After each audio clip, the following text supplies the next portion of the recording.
Alright, wait. Fuck. Let me just finish this. Give it some rockets. Yeah. Patient.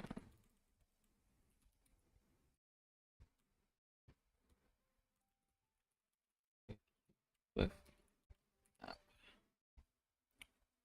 what else?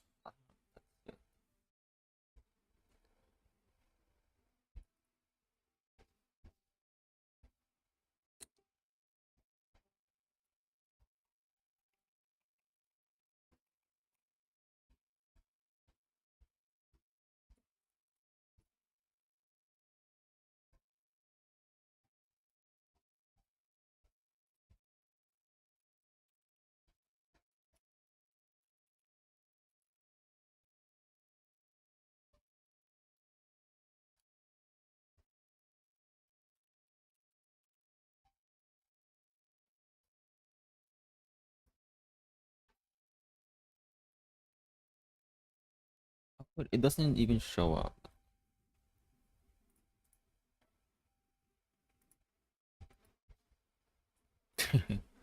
Alright, wait.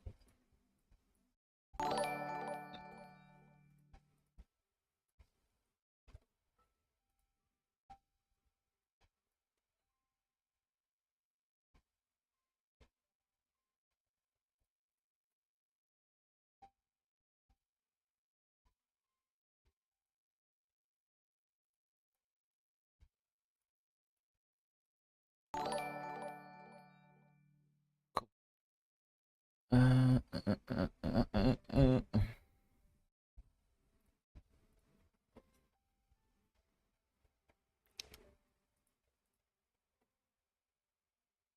Yeah, so today I'm gonna just showcase the call screener first. Uh and then I'm gonna go through the Vision OS that I worked on yesterday.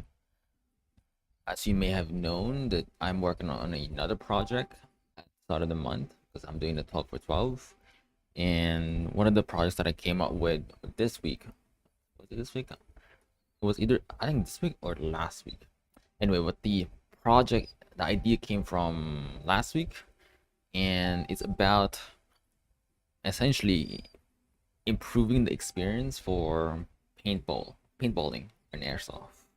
And it's making use of the Vision OS, the AR capabilities, and how can we then increase the likelihood of or at least the chances of survival when you're in a game mode such as airsoft or paintball. That's really the whole point of it. And one of the things that I came up with is, is using the goggles and to provide you a more aim body experience. So aim body, is that even a term?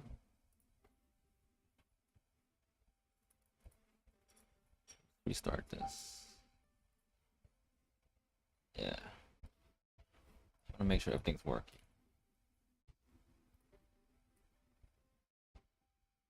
Yeah, because this thing's gonna say it's Counter Strike.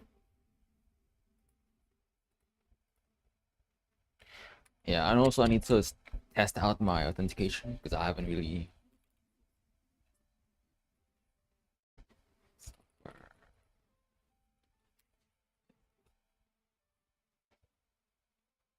Swift, Apple.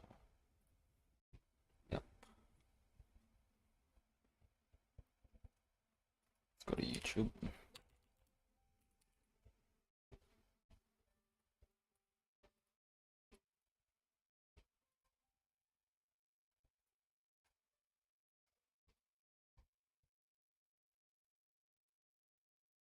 Cool. All right, we're good. Okay, let me just. I was gonna do the lead code, but today's lead code seems to be paid. The premium versions, I don't know if that. Just kind of sucks. Okay, cool. So I'm gonna just work on the one of the questions on 75. Okay. You know what? Yeah, I'll do the simplest question because I just want to do something. I just do want one at least per day.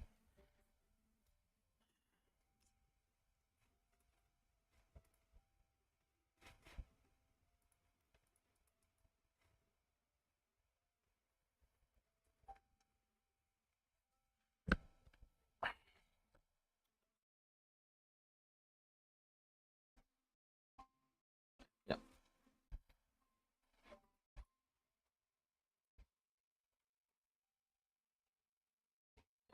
Good. I'll do this one first, and then I'll get going. This should be easy.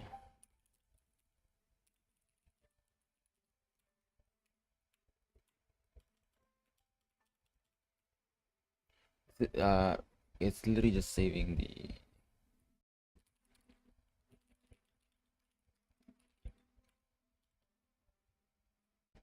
Yeah.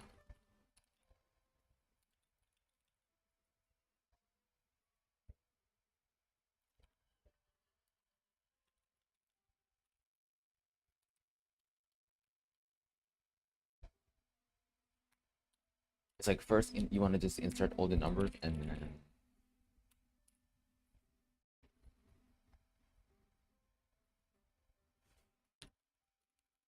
I need the index here.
How do you do that again? Shit.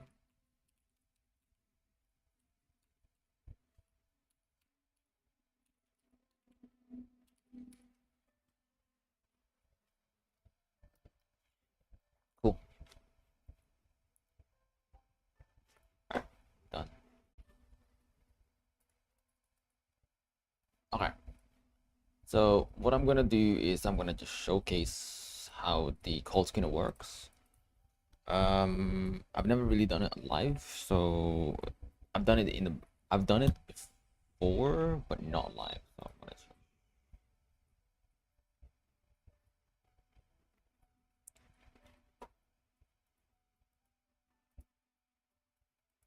All right, let me just get a second number. Cool.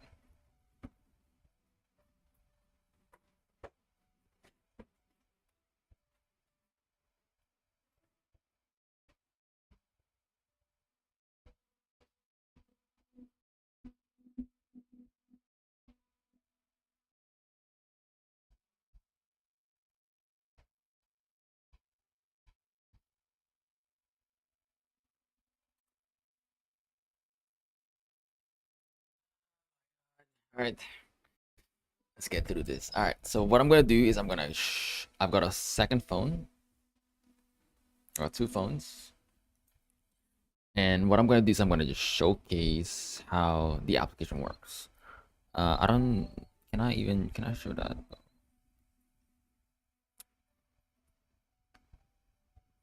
Because I'm thinking that if I could just mirror my phone, maybe that would be much better. But I just don't know if I can. Okay. You know what? So I'm gonna call myself as normal, and then you'll see what happens. So what's gonna happen is it's gonna, yeah. So calling myself. Now you can see ringing. So now I'm gonna respond to it.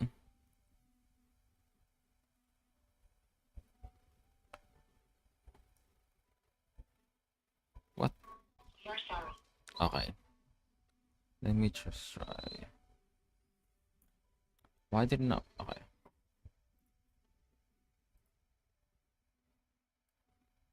Because why do I don't, for some reason, I need to keep resetting the app.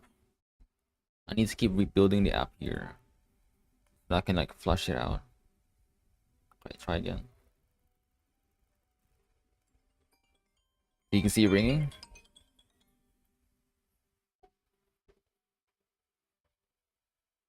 Oh, why is it not showing? Oh, there you go. Okay, so now I got the call screener. I don't want to show the number. Oh, ah. So Twilio has a timeout. So they have a default timeout. As soon as the call has passed that timeout, it literally just says application error, which is something I want to change actually. So let's try again. Now you can see it ringing. So now I've got the screener. So now and then, so then I get offered these. This is the main app right here. I'm gonna say something. Hello. Oh no.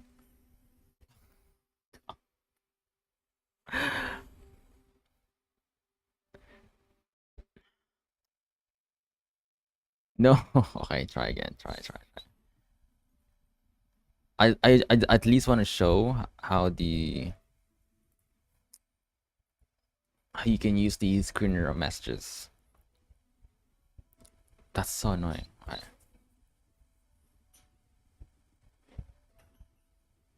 Calling myself. Phone is closed. See that? Ringing.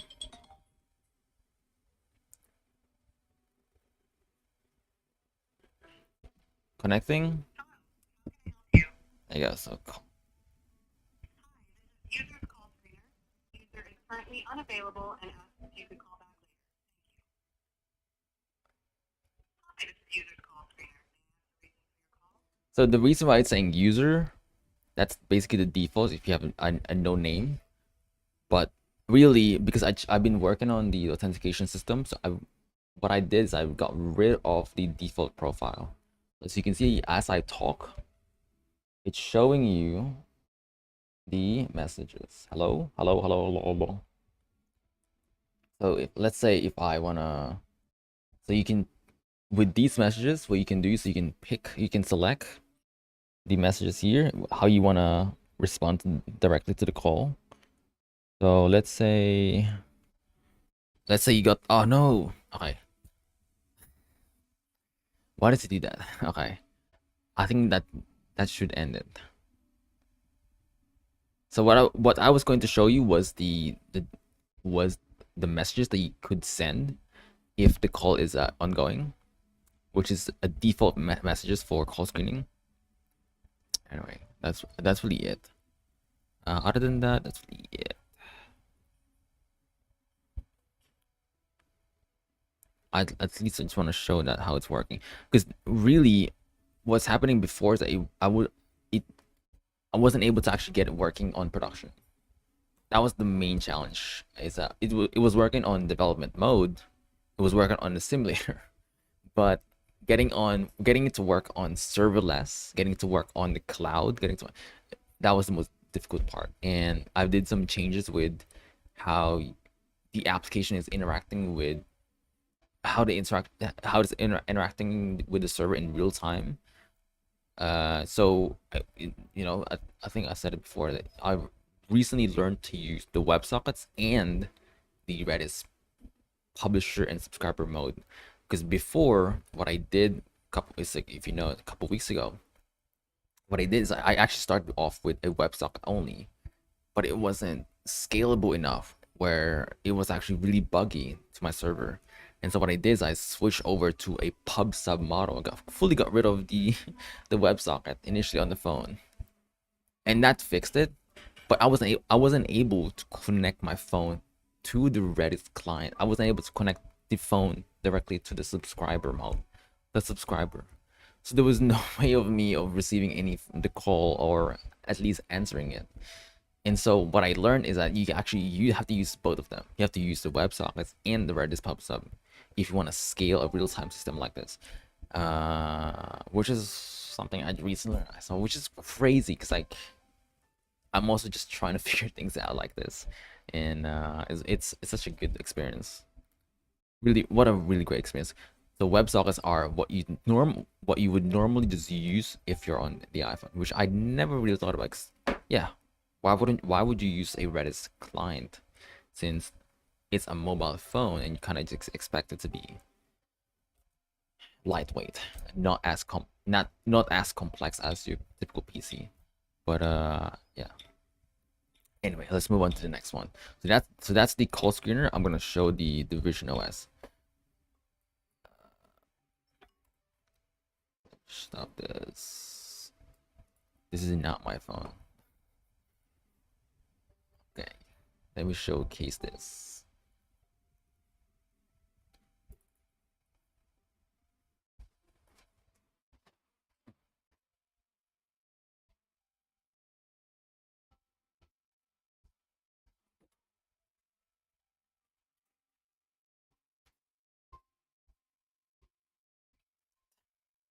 All right, let me show.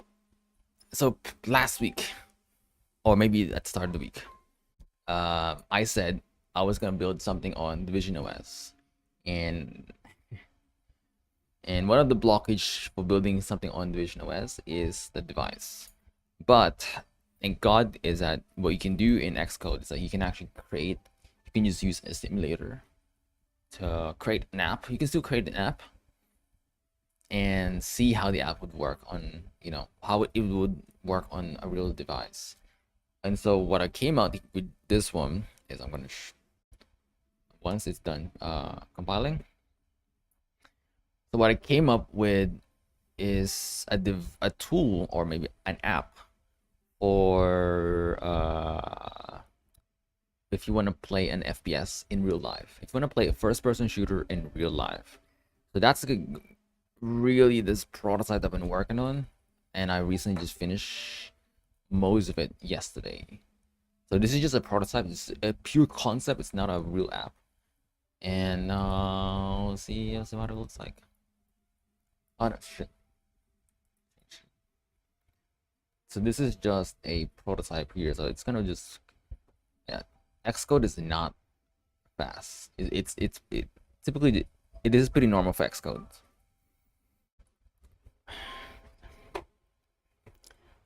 Yeah, so slow, man. There we go. There we go. Okay, so now, so what you're seeing here is a complete replica of the Counter-Strike heads-up display. So you have your health bar here, then you have your GPS here. So as you can see, it's like as I move around, if I look to different directions, it stays in the same position. So that's what I've been trying to work, or at least trying to come up if it's even possible. And now it's actually possible. So I would say it's actually pretty. It's not. It's actually so I'd say like it's realistic. You can build probably a multiplayer game that has this sort of FPS feature. And actually, what I wanted to do, because most of these are static, what I was gonna work on today is that in building that a heading indicator. I think that's what they call them, heading indicator.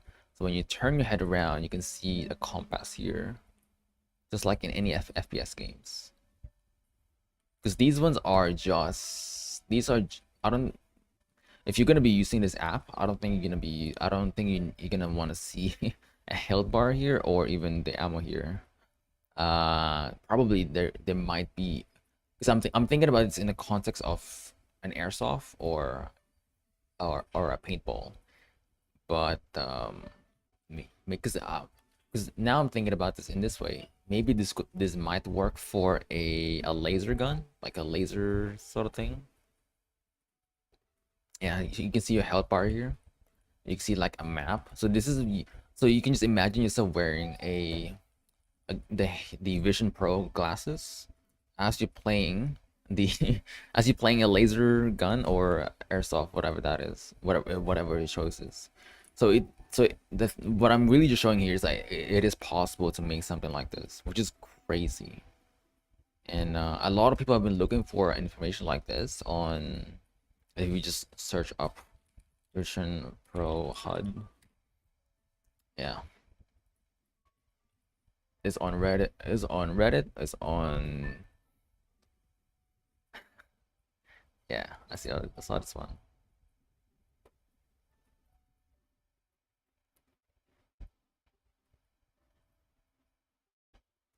Yeah.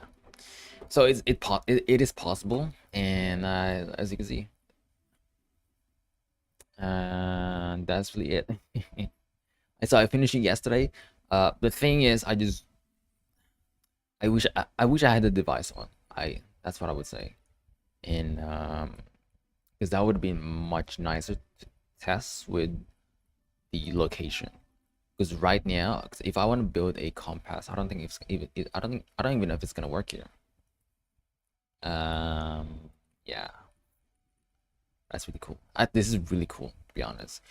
And then yeah, that's really all I have to say. Because like what I need to do now is I need to do a more proper research on this, because I know in I've seen some concepts that the military has been working on around augmented realities, and even looking into Iron Man's heads-up display, and even looking into some video games. So I'm looking into 24 Battlefield 2040, 2042, and I'm also looking into Call of Duty Warzone. That's one of the ones, and then Counter Strike, and even Valorant, because Valorant and Counter Strike are somewhat similar, but they do have their players above here. So I think that would be a cool concept for, yeah, a real life FPS game literally using a Division Pro. So that's all I'm gonna say. I can't really predict what would happen in the future, because a lot of this is just experimental. A lot of it is, you know, I'm still trying to figure out if it's even possible. If there are some features that I would want to see that are, that you can actually work with this, and we'll see what happens. Yeah, because I watched a video on, I think I showed this on Monday. It's like I watched a video of a guy that previously worked in I think he's in the army or something, and then he tried shooting a gun, like a real life gun, with while wearing the Vision Pro. And I by watching that video, I thought that the video was going to show you some of the features that you can use while you're in combat, but they didn't. They didn't have any of those. They didn't have any of these software. So it's a bit lackluster, but as you can see, like the fit of wearing the Vision Pro, the uh the way the Vision Pro is designed, as well, makes it much easier to move around. Makes it easier for something like this, where you can literally use it while shooting a gun. And that slick design, the way the cameras are positioned inside the device, is what makes it much more viable for something like this. And well, that's it. That's all I have to say. I don't really even know, unless if I have the device on right now. It would be great, because I can actually test this out. But again, this is just a prototype, and I don't know. Maybe I could come up with a multiplayer game, something like this, but no promises. I just don't know how it's gonna work out. And, yeah, that's really it for that. Next one is the, yeah.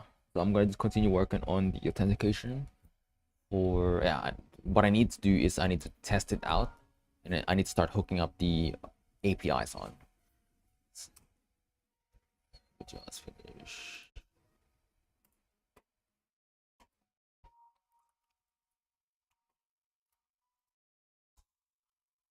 Yeah, that's.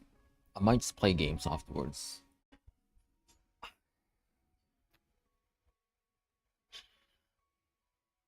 Yeah. I need the authentication, and then I need to test out the authentication system, the account creation system, and yeah, and essentially implementing this entire onboarding flow.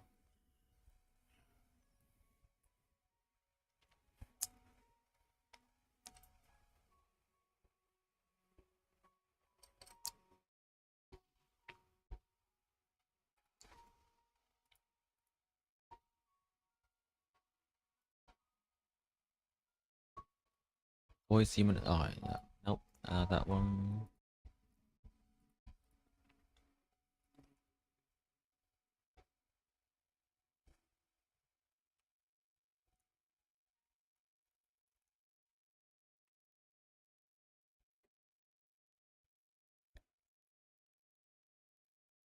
So this was from I think this was from last week.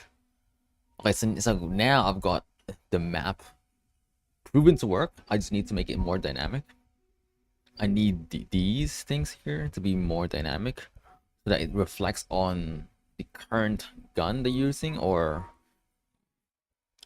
maybe you don't even need that, because like if you're playing an airsoft, I don't think you need it, unless there's a way to feed in the data from your gun to the actual server or device. I don't know yet, so yeah. And then the voice chat would be nice as well to see who's speaking.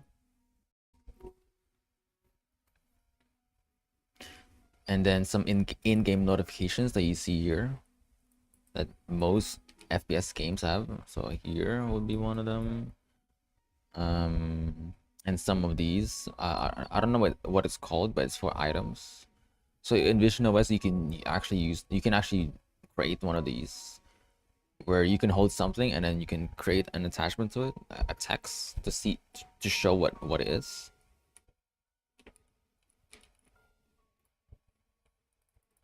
Oh, okay, so what do I need? Yeah, this one.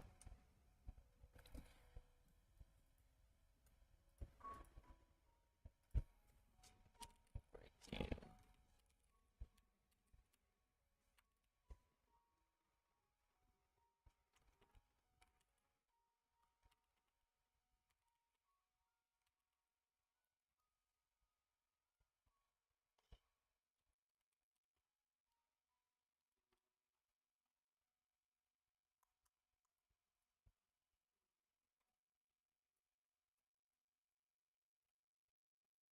Oh, fuck.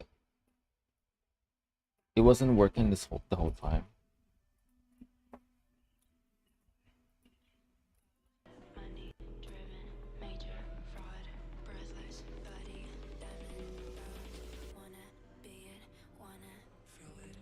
All right, let's go with this one.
Raise money power.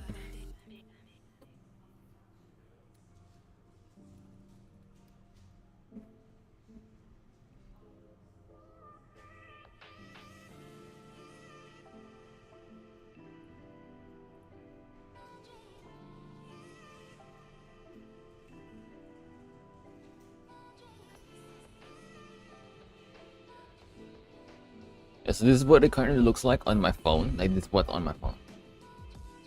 So right now, yeah, the reason why it's erroring because of this. So create a new account.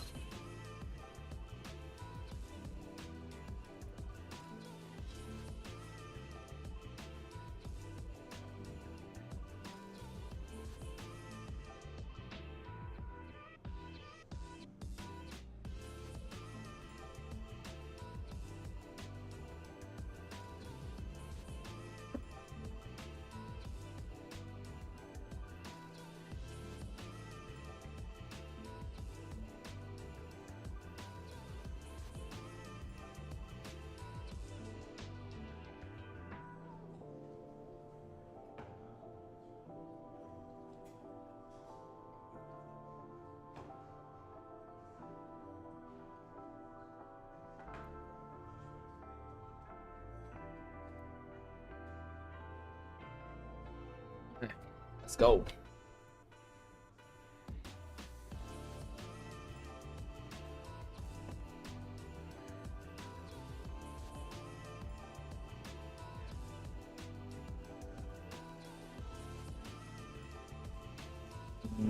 Which one?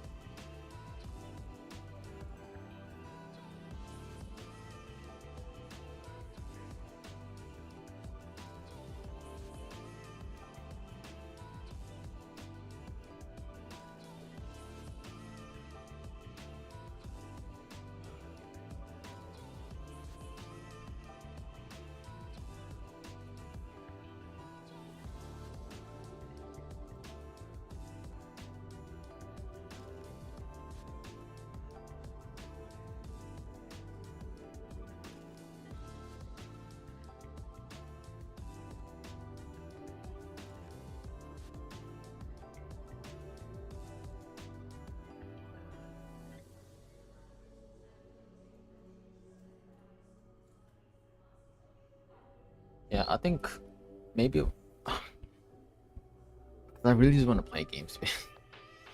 I honestly just want to play a game. Yeah,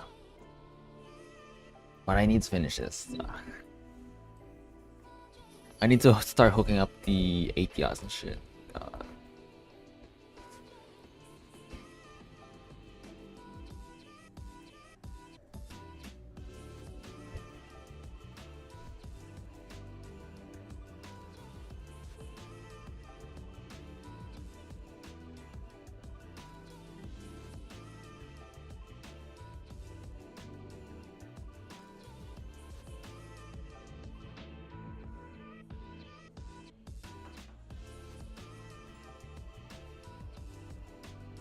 Oh.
Actually, I have nothing to show anyway.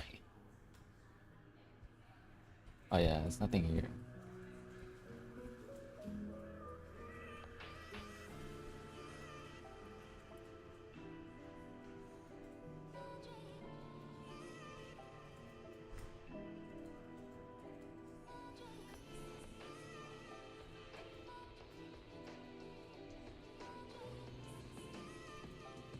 Yeah, this was from yesterday.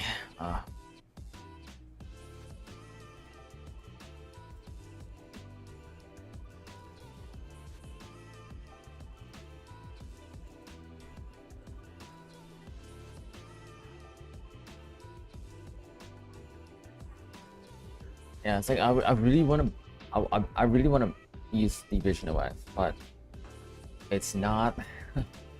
It's so expensive, and that's why it's doing projects on it, like especially with highly experimental projects and highly conceptual projects. It's very risky. Yeah.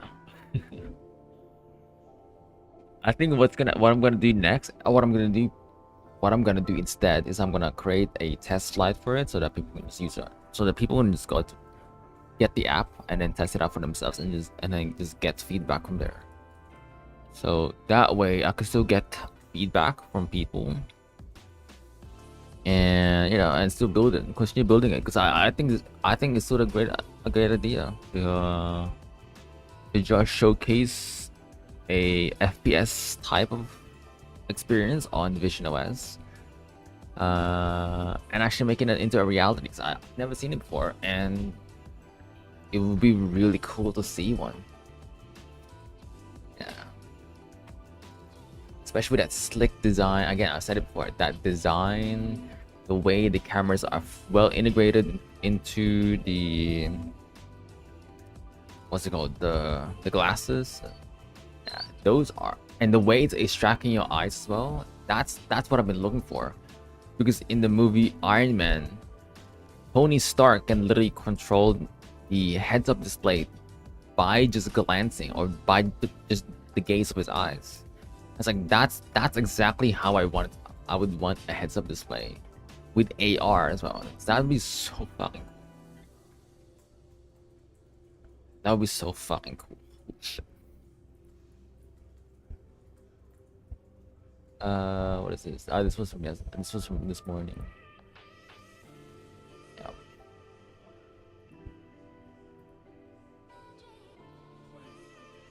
I need the Firebase.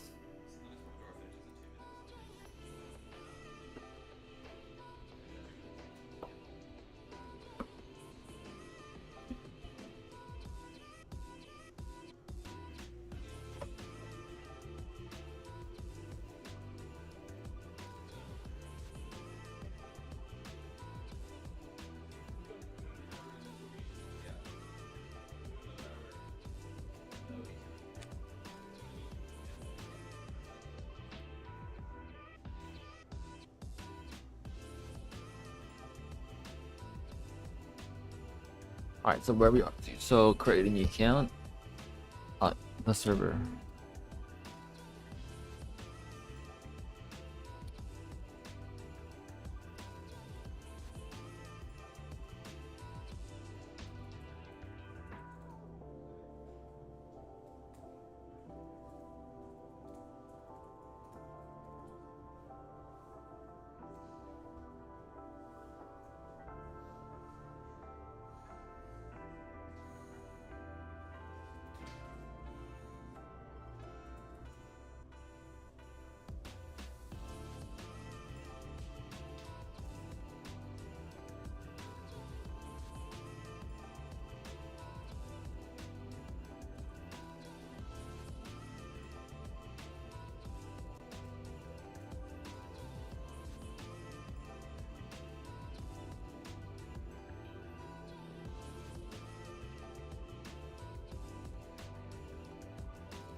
See, the thing is, it's not updating.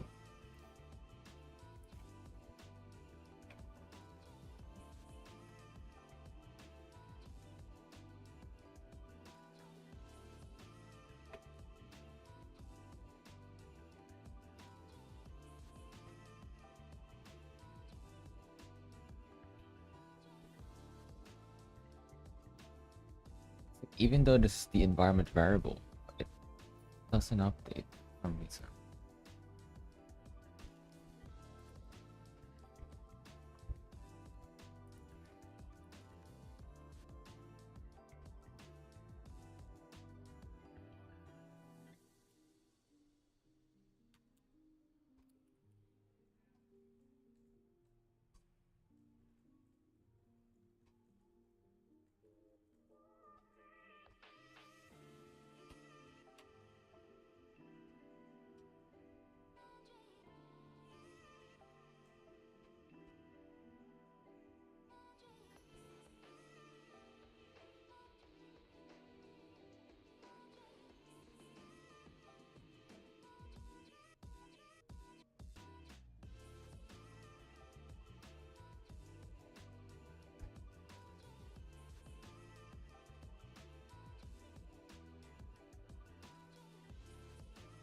What the fuck?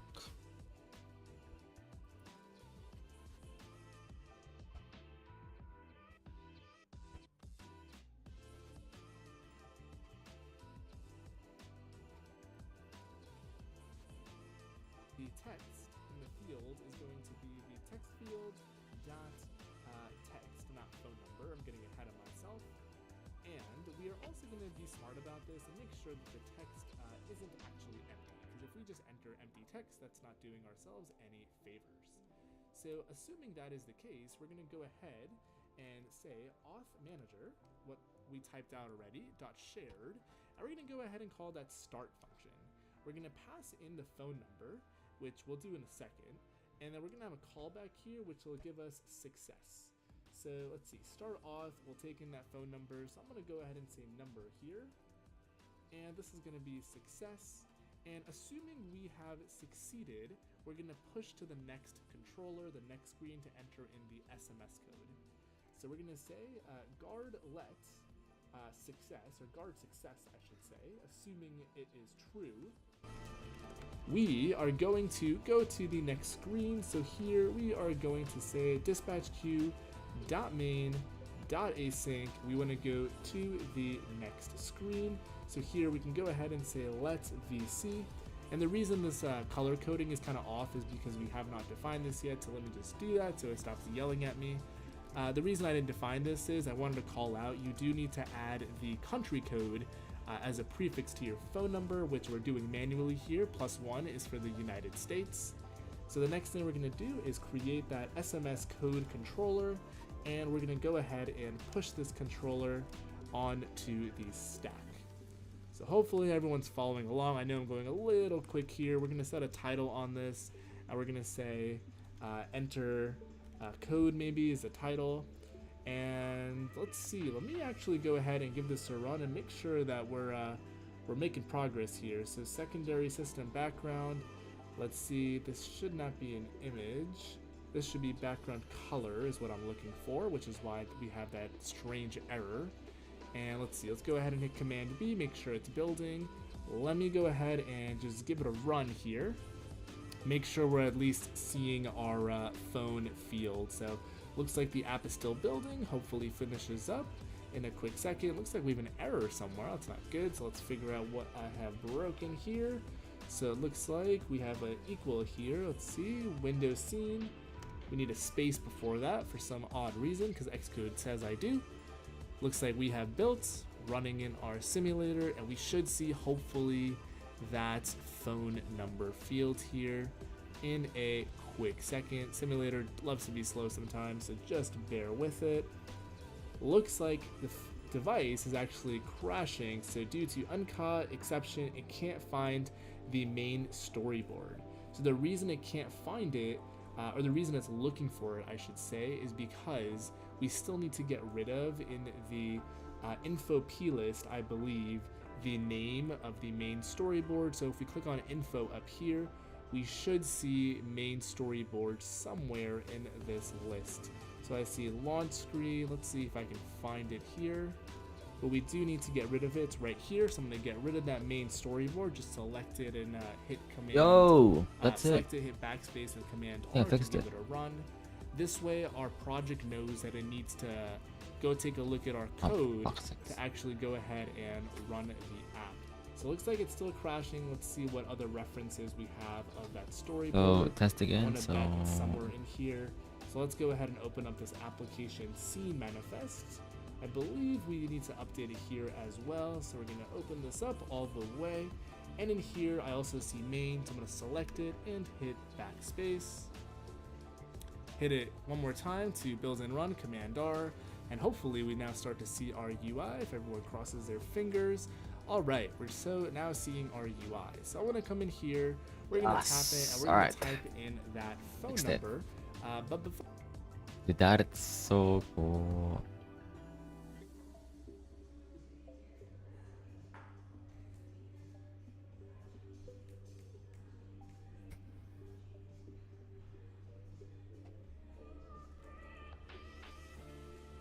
Let's say what's gonna happen is that if I sign in, so let's say I'm gonna build it again. So the authentication is built into the app. You don't actually do any sign in. You just sign in. If once you have the app, it works similarly to a WhatsApp. Fuck's sakes, I keep showing that thing.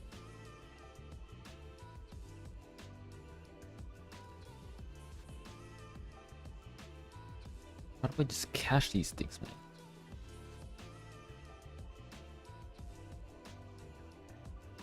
Cool. Right, so now what I need to do is create out these. Hey, welcome guys, welcome to my YouTube channel. Once again I came with a very interesting tutorial. In this tutorial I'm going to tell you how you can implement the Firebase authentication from the mobile number and the OTP. So I have already designed the screen. As you can see the mobile number, and if I click on this and I enter mobile number, then it will ask me for OTP. So I already designed the screen. In this video I'm going to cover up the step-by-step procedure for implementing the OTP. Okay, Firebase authentication. So first of all we will go to the Firebase project. So in my previous videos I have explained how you can install the Firebase, so you can find out there. So if you did not found, okay, so let's go to the authentication part. Here in authentication it's asking sign up, sign in method. So we have to go to sign in method. Here we have to add the provider. So my provider is the phone number. Click on allow, and once you click on allow, then here you need to add your testing phone number. Okay, so first of all +9171932529 and the verification OTP. This is a default number because they have given some limitation for that, so we have to take that. Okay, so limitation in the sense like we cannot send multiple OTPs on the same number, so that's why I have given my number into the testing, so we won't feel any problem. So just click on save. So after click on save, then you will find the enable option over here. Okay, now what is the next? So let's go to their documentation. So here we have the Apple documentation. So in Apple documentation what they are saying, so here this is the SDK installation I already told you. Now we have to go to the authentication SDK. So go back to your project, under your target go to the general, and here you will see the packages which already we have added for the analytics and crashlytics and performance. Now click on plus and select the new package, that is Firebase Auth. Click on add. Now your package has been added. Now go to the sign in capabilities. In sign in, make sure you have login with the correct details. Okay, and here next what we need to add, a notification. I will tell you why. Notification because we can listen the notification as per their document. So click on push notification. Notification has been added. Now again click on general. go to background mode. Here add the background modes. In background modes you have to enable background fetch, remote notification and background processing. So this is the configuration from the your Xcode. And next you have to add one small line in your config file. So click on plus, paste Firebase app delegate proxy enable. After doing that, just make it boolean and by default no. So this is done from here. Now next go to their document. Firebase OnPay application we already done. Sign in method we already done. Now enable app verification. So enable app verification can be done from the two types. One is the app verification can be done from the two types. One is the silent APNS, another is the reCAPTCHA verification. So here for the silent APNS we have to do some configuration. Here come back to your application, go to the project setting. After going to the project setting, then go to the cloud messaging. After going to the cloud messaging, you will see cloud messaging API disabled. So click on three dot, go to manage API cloud. Here you can see this API is their document for their document. So click on push notification.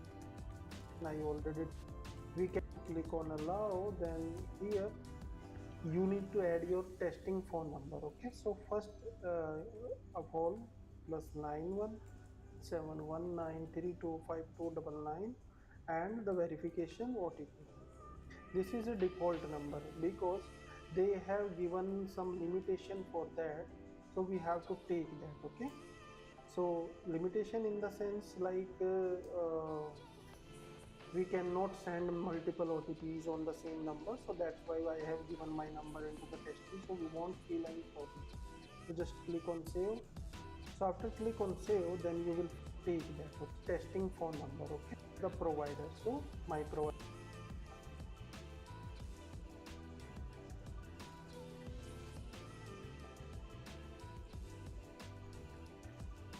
is the phone number. Click on allow, and once you click on allow, then here you need to add your testing phone number. Okay, so first of all +9171932529 and the verification OTP. This is a default number because they have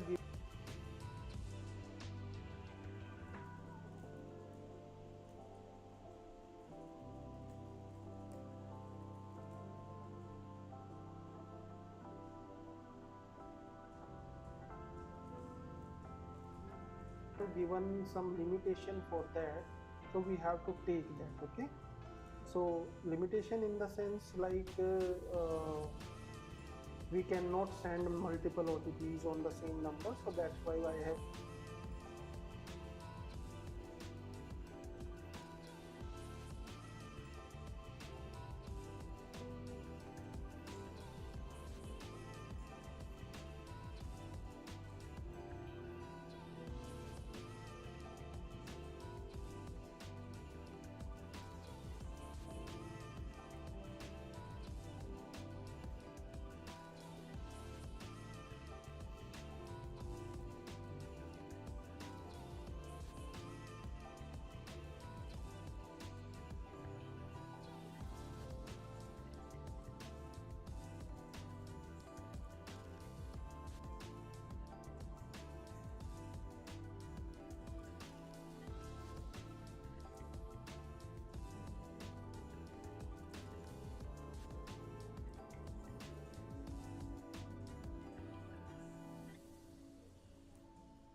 given my number into the testing, so we won't feel any problem. So just click on save. So after click on save, then you will find the enable option over here. Okay, now what is the next? So let's go to the documentation. So here we have the Apple documentation. So in Apple documentation, what they are saying, so here this is the SDK installation. I already told you. Now we have to go to the authentication SDK. So go back to your project, under your target, go to the general, and here you will see the packages which already we have added for the analytics and crashlytics and performance. Now click on plus and select the new package, that is Firebase auth. Click on add. Now your package has been added. Now go to the sign in capabilities. In sign in, make sure you have login with the correct details. Okay, and here next what we need to add, a notification. I will tell you why. Notification, because we can listen the notification as per their document. So click on push notification. Notification has been added. Now again click on general, go to background modes. Here add the background modes. In background modes you have to enable background fetch, remote notification.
I will take, and here next what we need to add,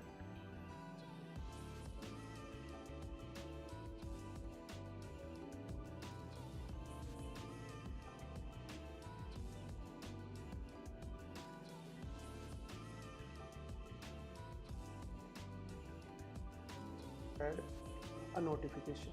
I will tell you why. Notification, because we can listen the notification as per their document. So click on push notification. Notification has been added. Now again click on general, go to background modes. Here add the background modes. In background modes you have to enable background fetch, remote notification and background processing. So this is the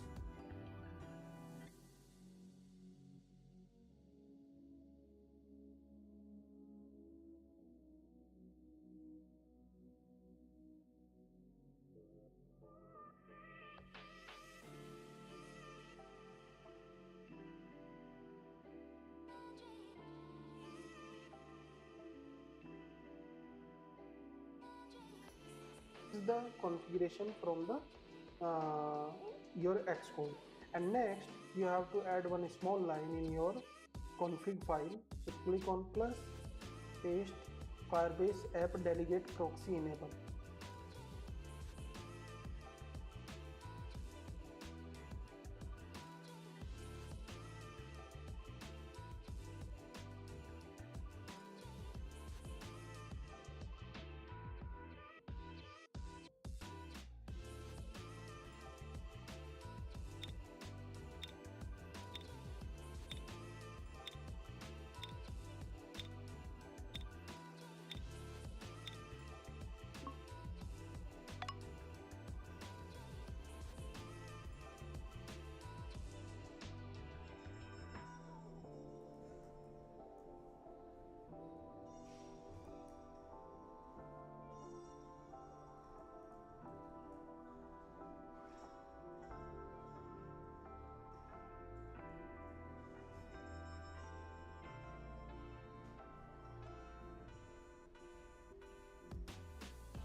After doing that, just make it boolean, and by default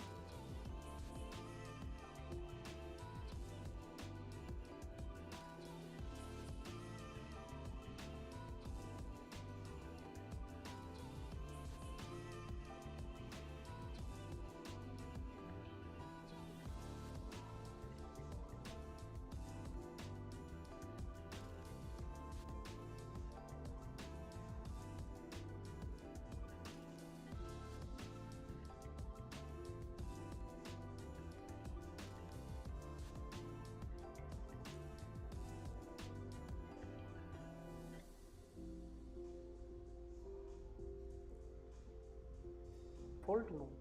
So this is done from here. Now next go to their document.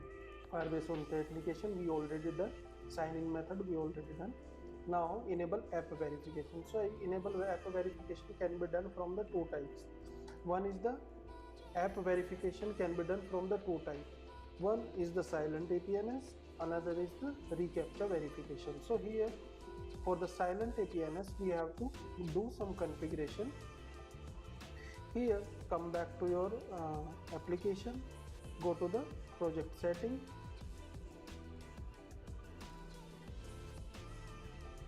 after going to the project setting then go to the cloud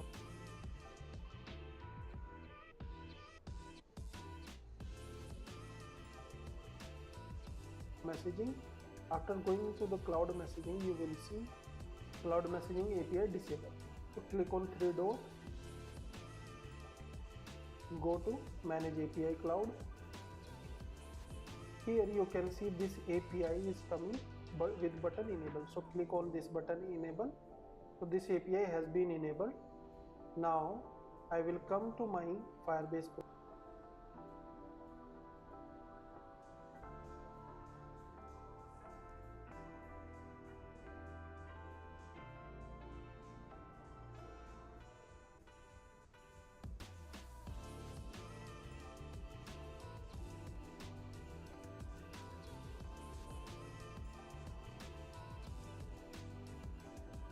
It says it's been disabled.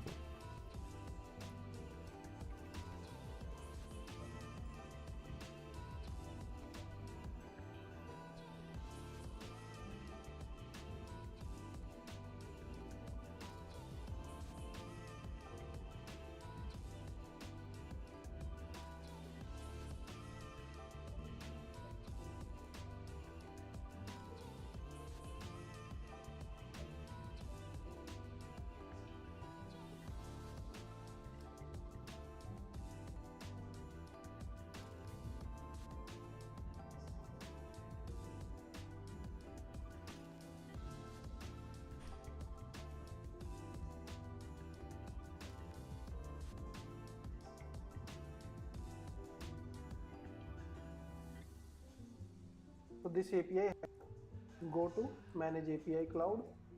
Here you can see this API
is coming with button enable. So click on this button enable.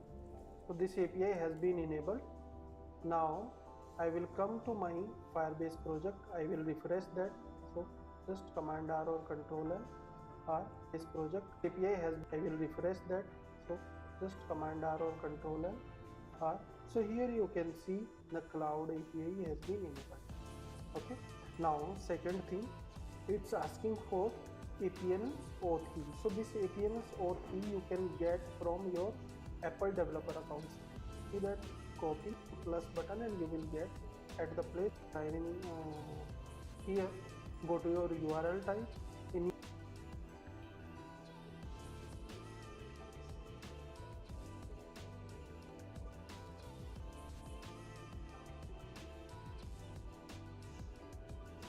URL type, if you are not getting this tab, then you can click on plus button and you will get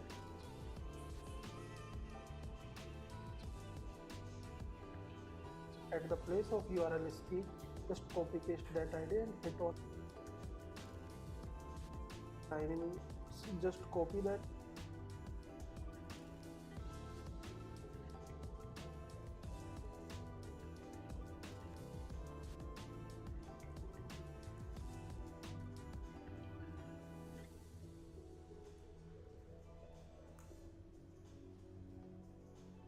That copy, go to your Xcode. In Xcode, go to your sign in here, go to your URL type.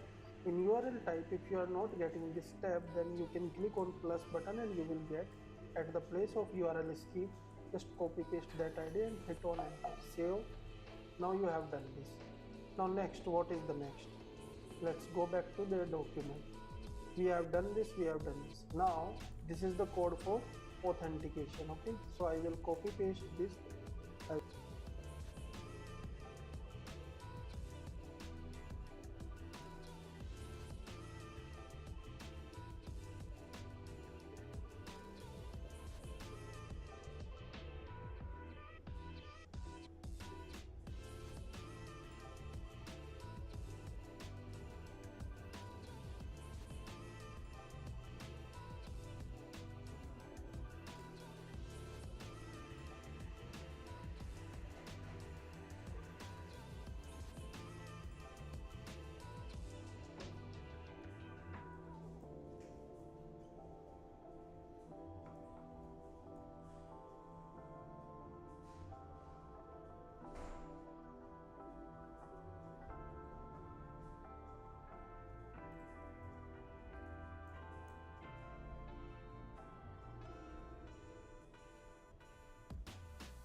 I will copy.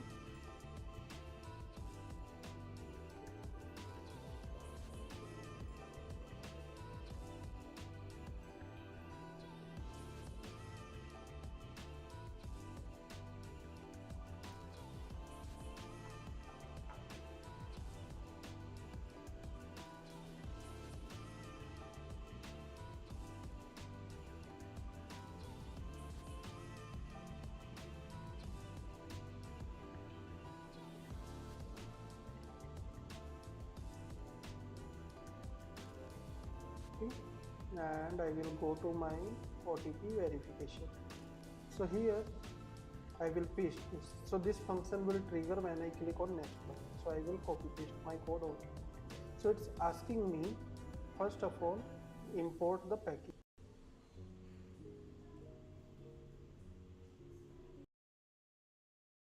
So from here, import Firebase auth. So after doing that, the next step, it's asking me phone number. So here, let phone number equals country code and then mobile number. So after that, it will pass to here, and at the place of this, I will just print the error dot localized description. So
So whatever the error will be there.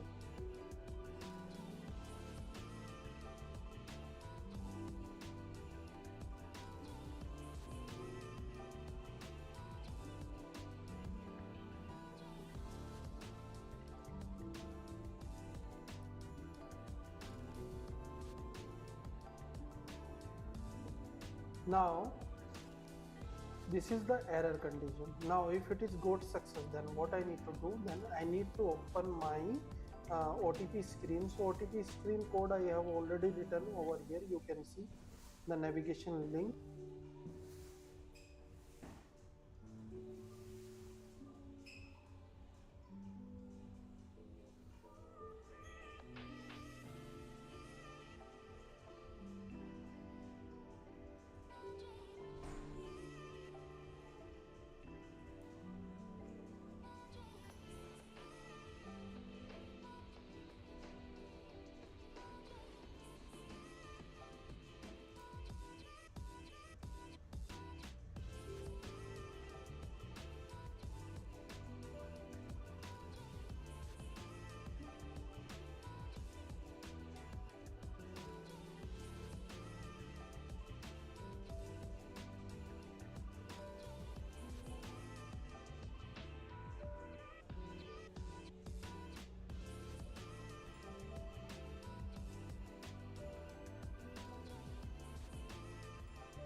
Link. So now next what I need to do, first self dot OTP view true. Before making this true, self dot verification ID equals verification ID, and before that I will put one condition, if let verification ID equals verification ID. So here this will be closed. Now I have saved verification code, verification ID, and additionally what I am going to do, I will pass over here mobile number, that is mobile number. So here I will print phone number to see what is the output is coming. So here you can see UI app delegate need to be forward the Firebase authentication. So now we have to work into the Firebase demo. So here we have just enabled the notification and everything, but now we have to implement the features for listening the push notification. So first of all, class app delegate, here I will extend ns object comma UI application delegate. So after doing that, then did finish with launch with option. So here return true, and before that I will take this code from here and I will paste over. Now here at the rate UI application delegator adapter, inside that I need to pass app delegate dot cell, and here where delegate. So it is done. Now next did register for remote notification device token. So here I have to register the auth. So here auth, and for that I need to import package import Firebase auth.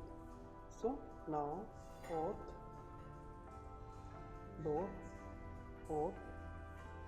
dot set APNS token, and token will be my Fully done.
Now we have to write the code for verifying the OTP and resending the OTP.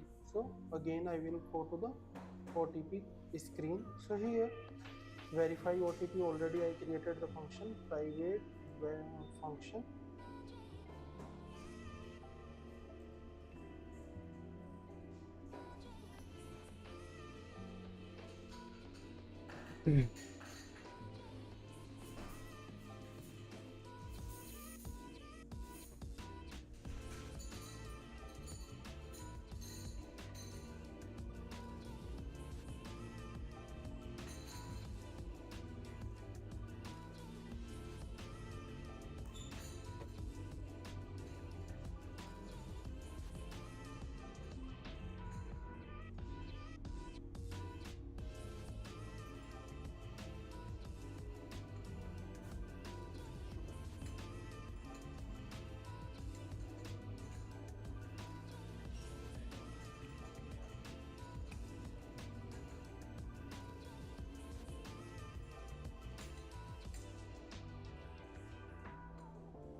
wearing the headset, these headphones, it fucking hurts my.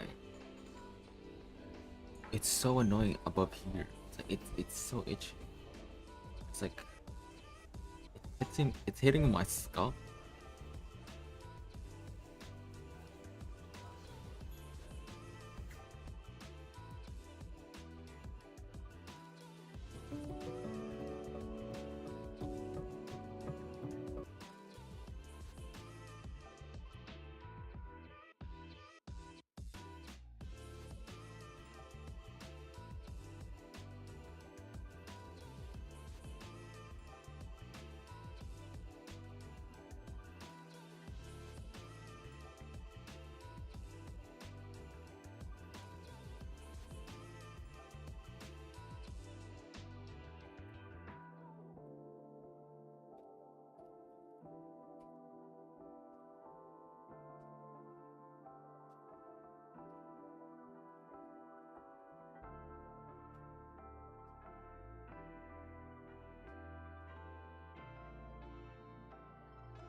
Resend OTP. So this is my resend OTP function. So in verify, I have to just verify the user. Okay, so we'll go to the documentation. This we have done, user default, it is not required. Credit.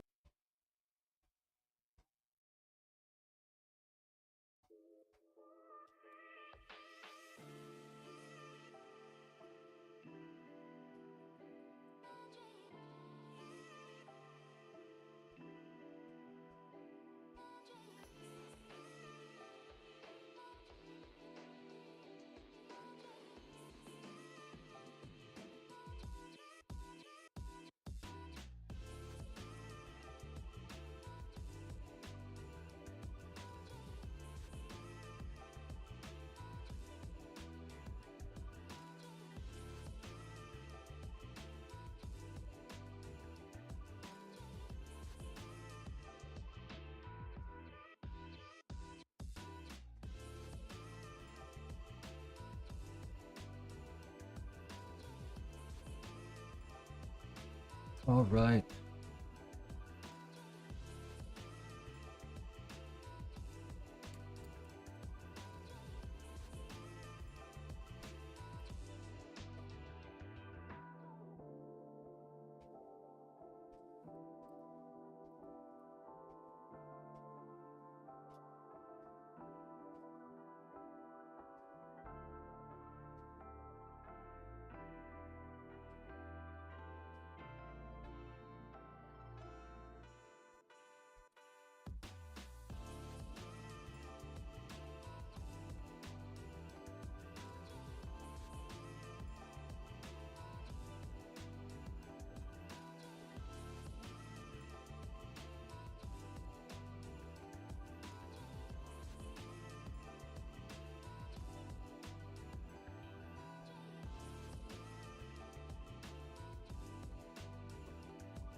credentials is also not required.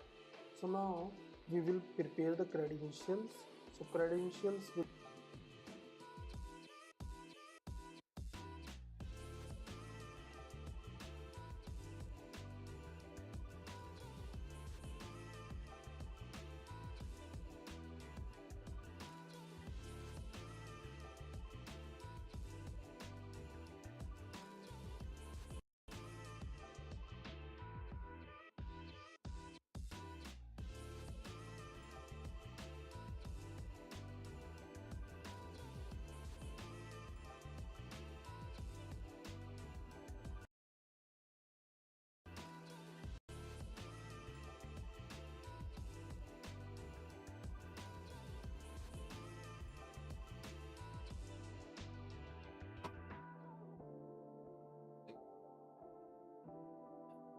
hate this part of the fucking this part right here. It's not soft, it's fucking hard.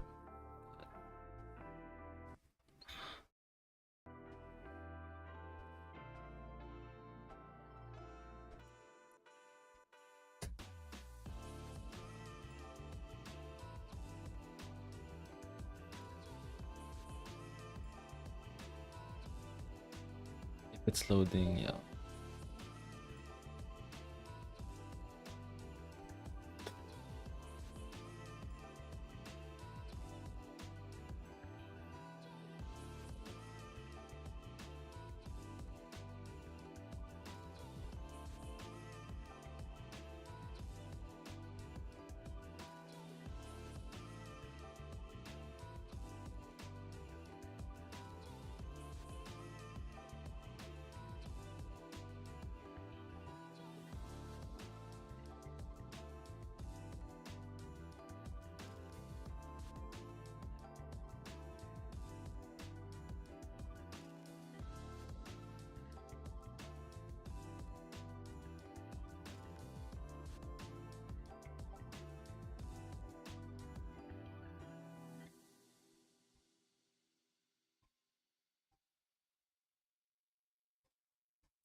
We can all grow, and we are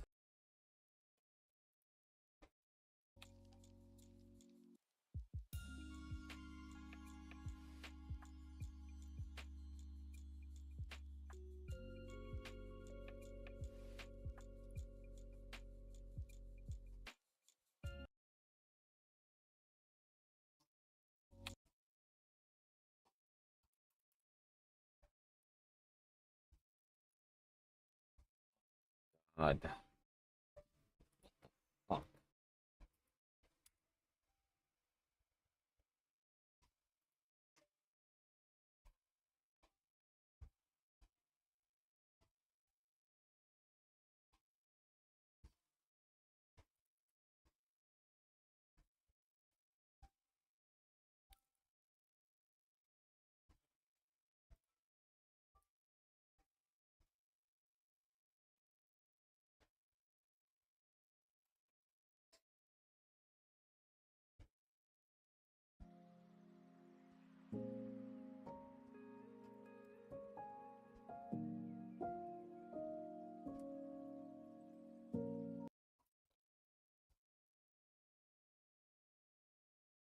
Let's go. Fuck. Why it's so fucking slow?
Dude, I need a fucking bigger computer. Oh my god.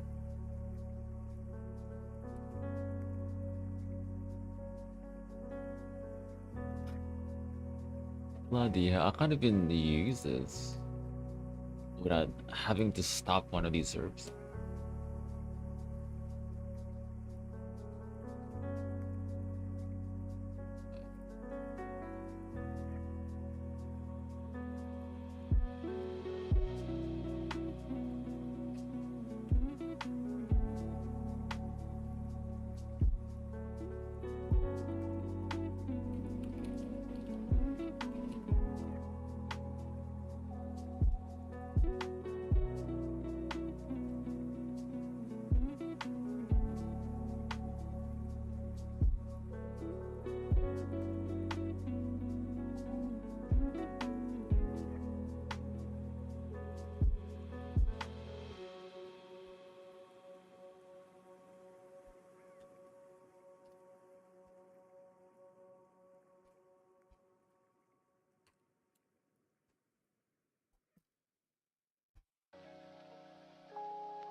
Oh, nice.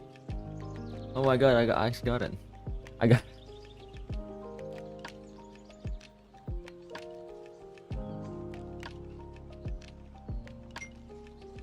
nice. Okay. Okay.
It's not moving to the fucking second page, motherfucker. Second page. Why does it open a fucking web page?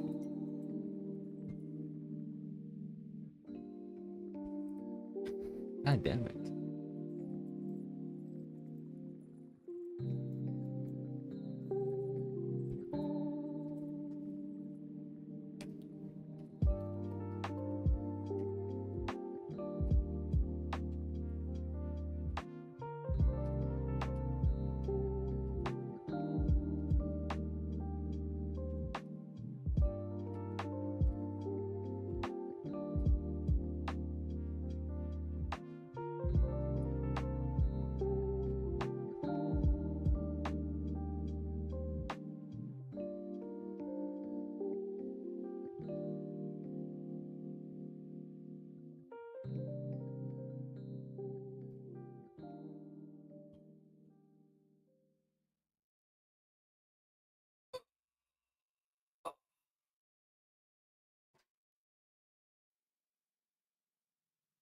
Wow.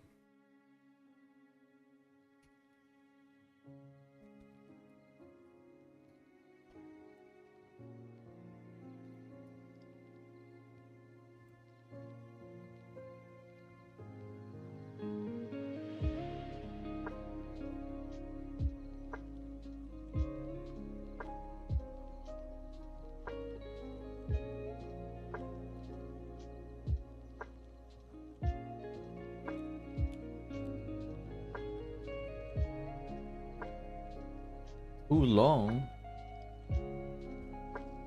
Oh shit.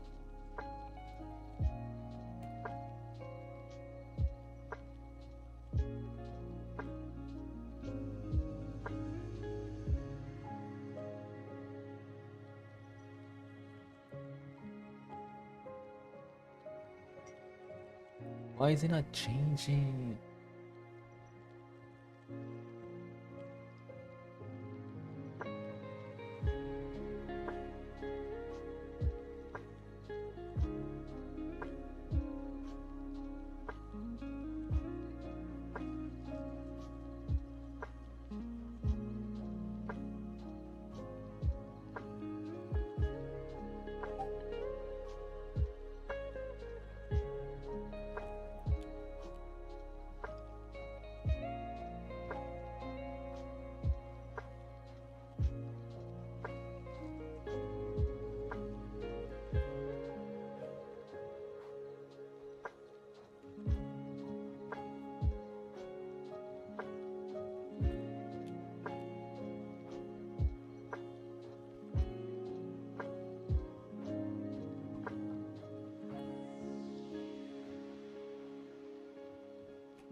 Dispatch global.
We can all go, and we are all in this. Close your eyes and share our happiness. Speak from your heart, and we are all in this. Close your eyes and share our happiness.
Next page. What the fuck?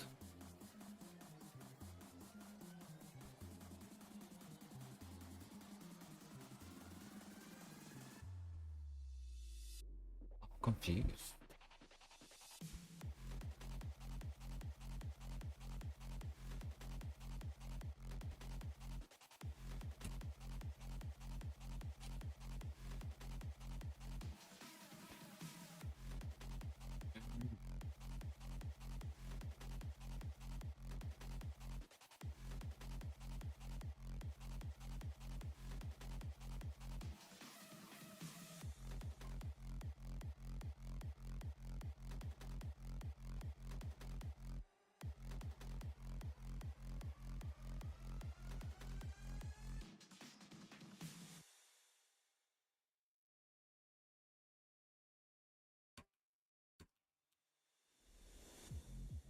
We can all go,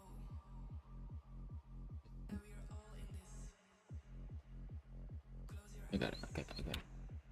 Use a complete. No, use a completion handler instead. Speak from your heart, and we are all in this. Close your eyes and share our happiness.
I don't get it.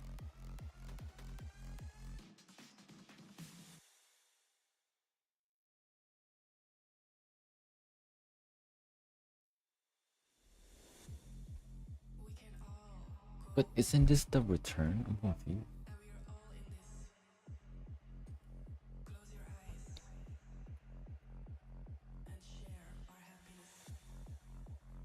Speak from your heart, and we are all in this.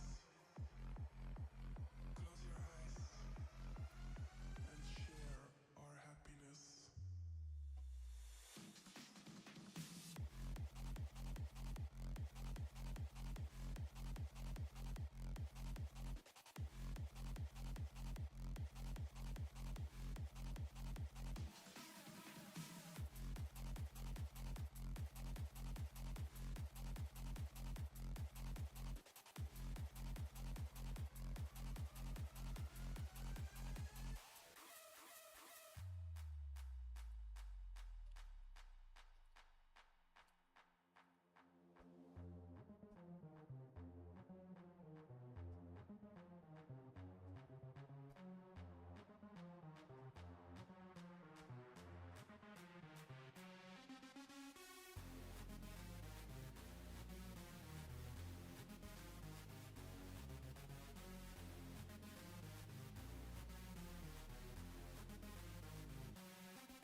Nice. There we go.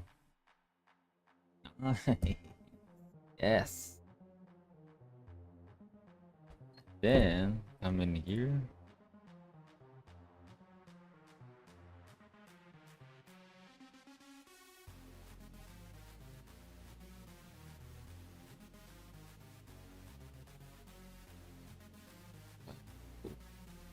Oh, cool, cool, cool. Nice, nice, nice.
We can all go, and we are all in this. Close your eyes and share our happiness. Speak from your heart, and we are all in this. Close your eyes and share our happiness.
We can all go,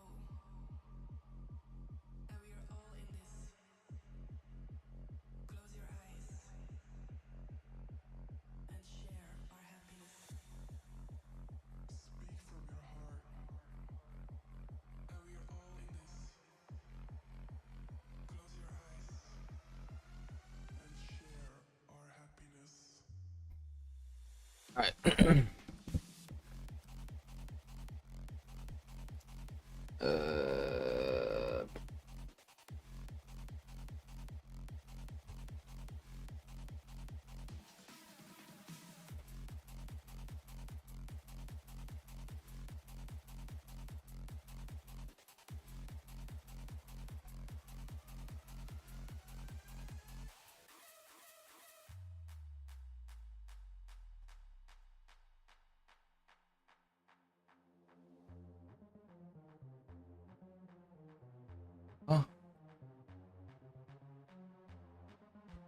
Wait, what?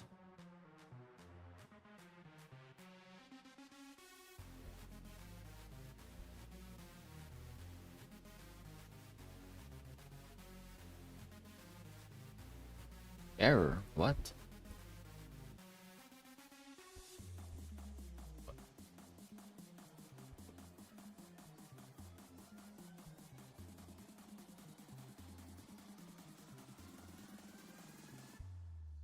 Wait, what? Is it not working?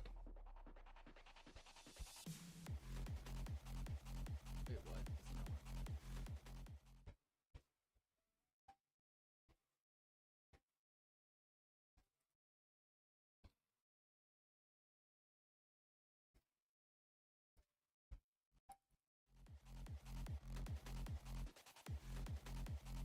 working? All right.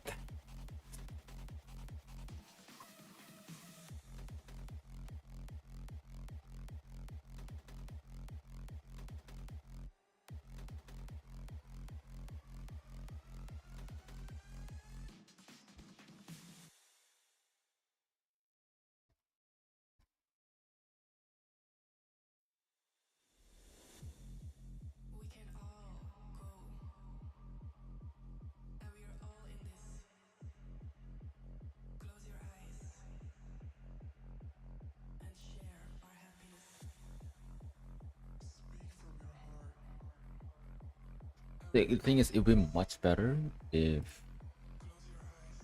the OTP view and the verify view are children node, children view, child views, and then have a simpler version on the login page.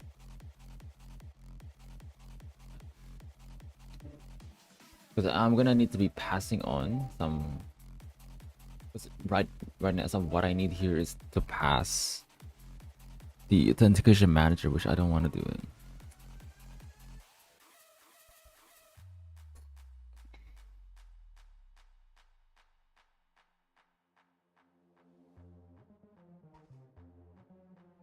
OTP view.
We can all go, and we are all in this. Close your eyes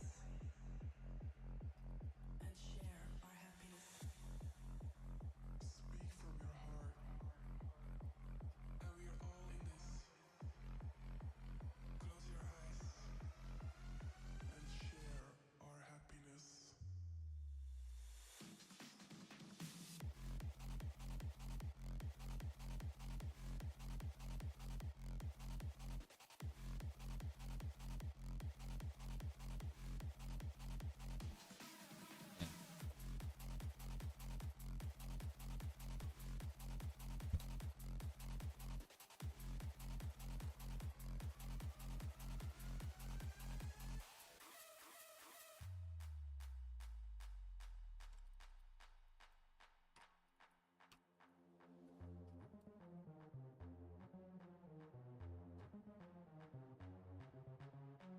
Let's just have a simple state management account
Yes, just have a single global state and then you can just manage it.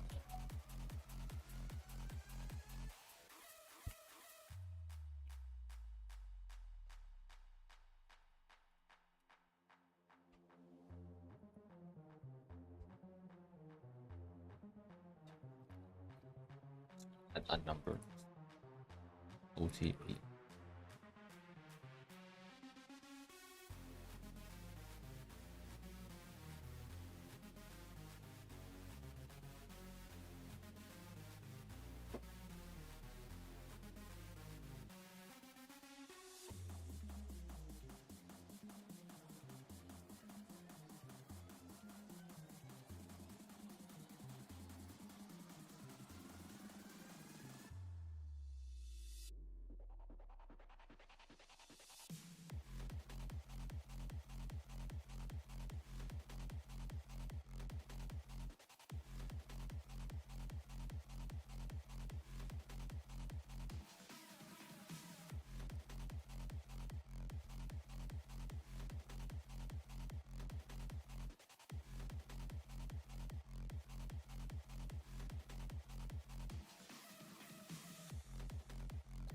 What would that mean?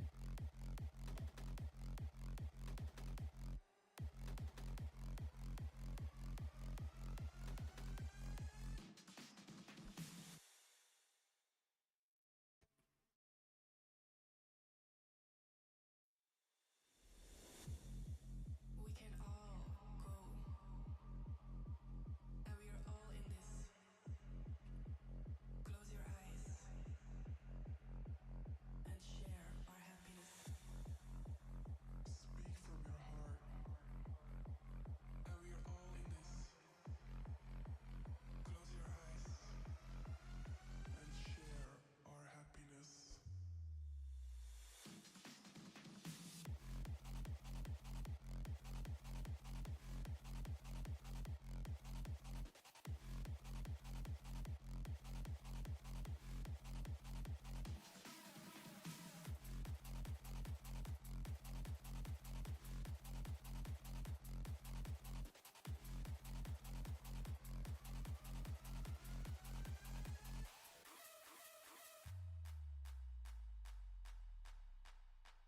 Yeah, because I don't want to instantiate that over.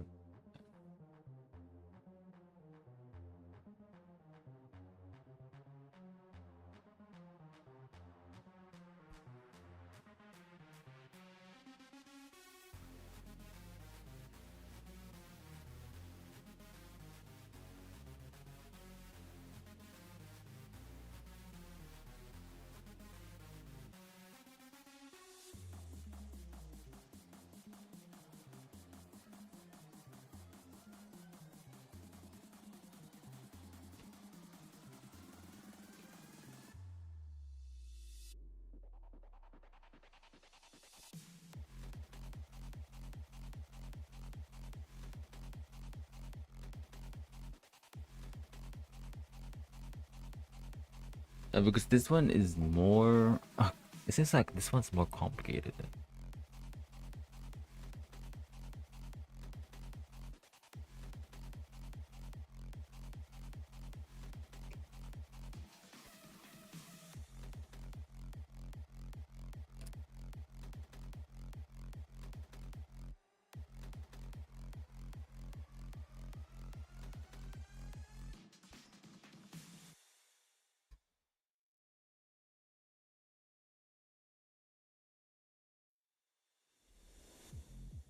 We can all go, and we are all in this.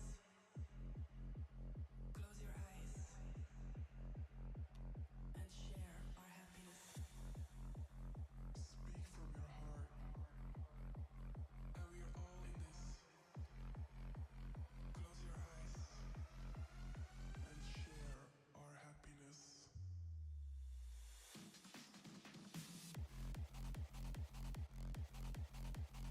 Which means that if I go to this view, then all I need to change is the account creation.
So what is the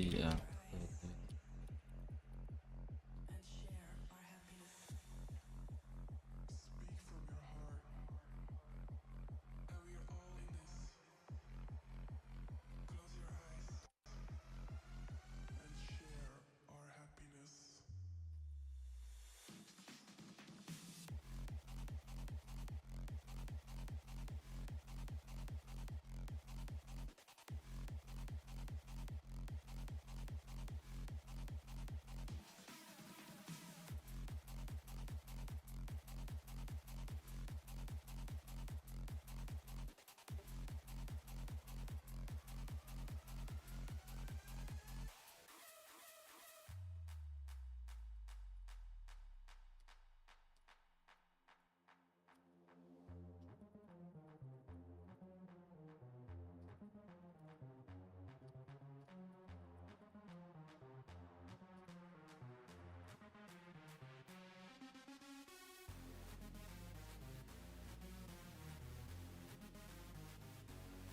so if the response is verified, then I can simply say go to the next page.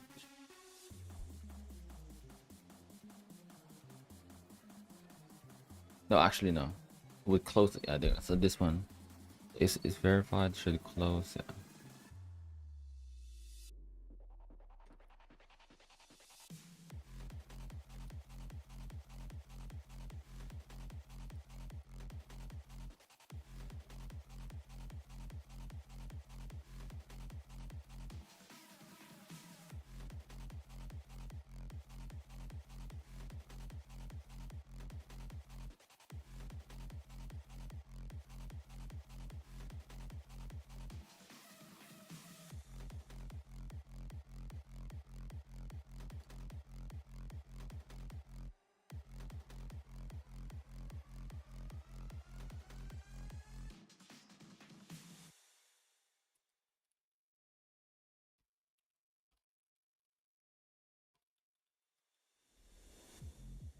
We can all go,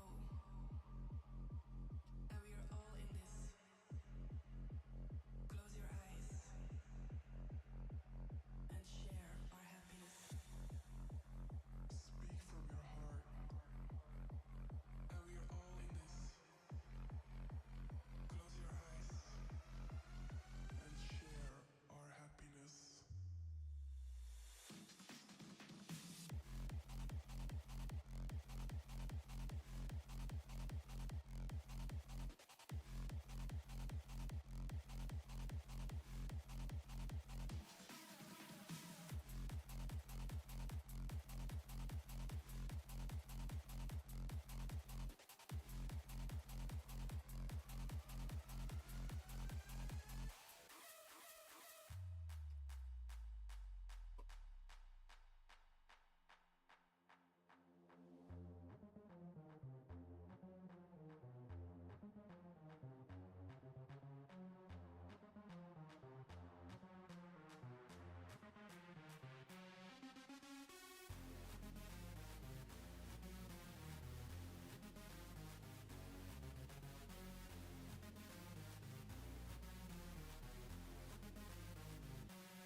Oh my god.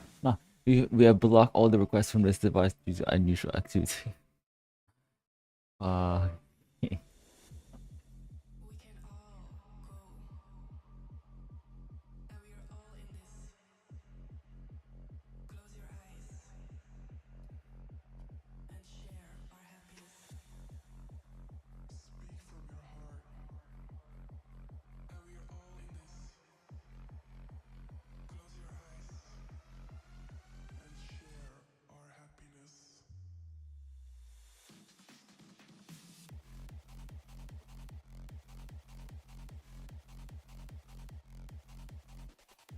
Dude, what the fuck? I'm lagging like hell.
If I'm already verified.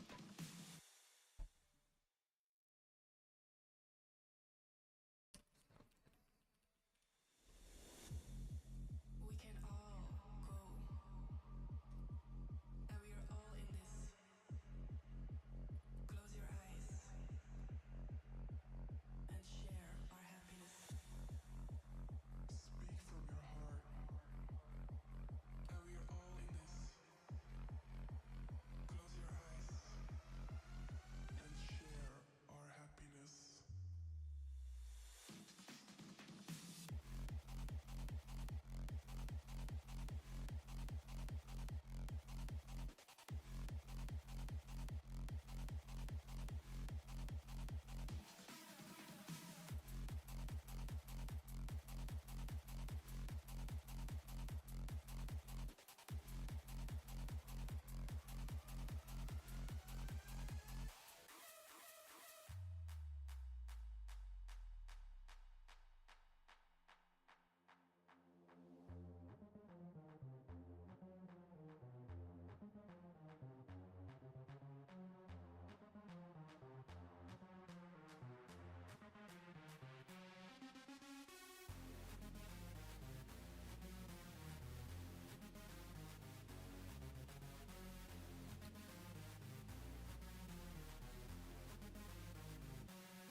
Dude, no fucking, they blocked my number. Oh my god, man. Alright.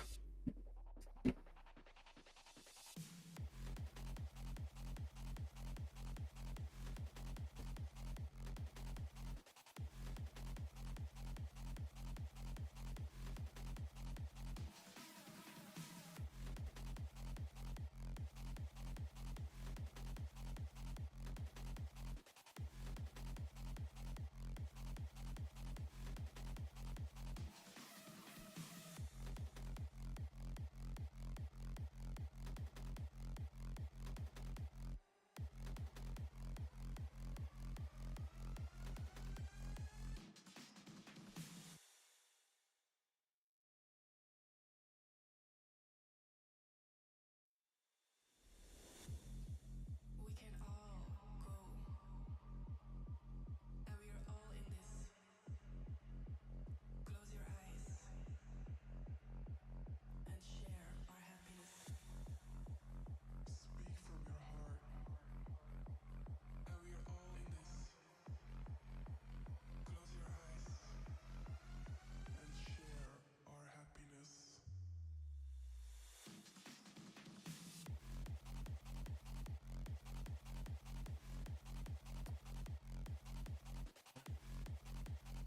What did I feature?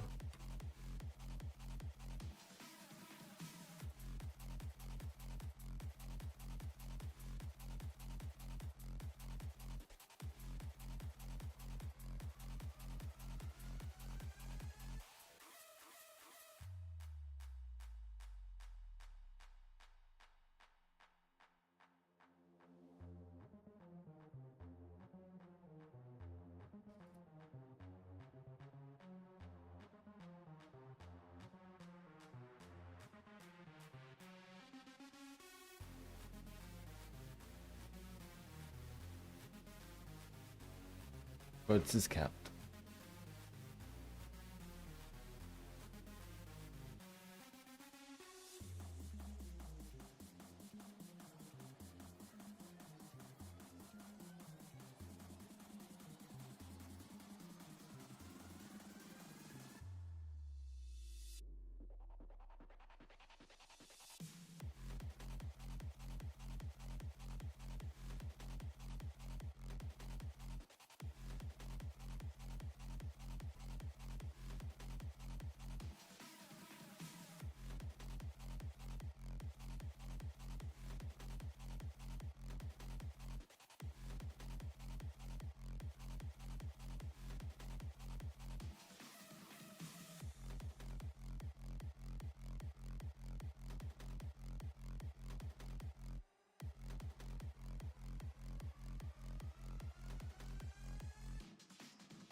We can all go, and we are all in this. Why the fuck am Close I your lagging? eyes and share our happiness. Speak from your heart.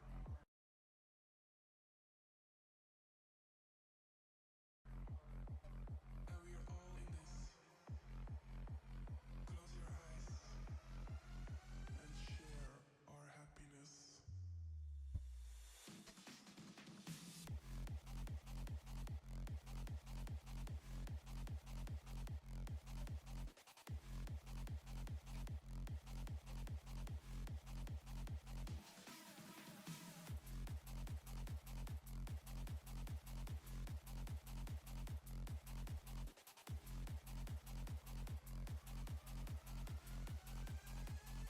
They blocked my fucking account. They blocked my account. Are you kidding me, man?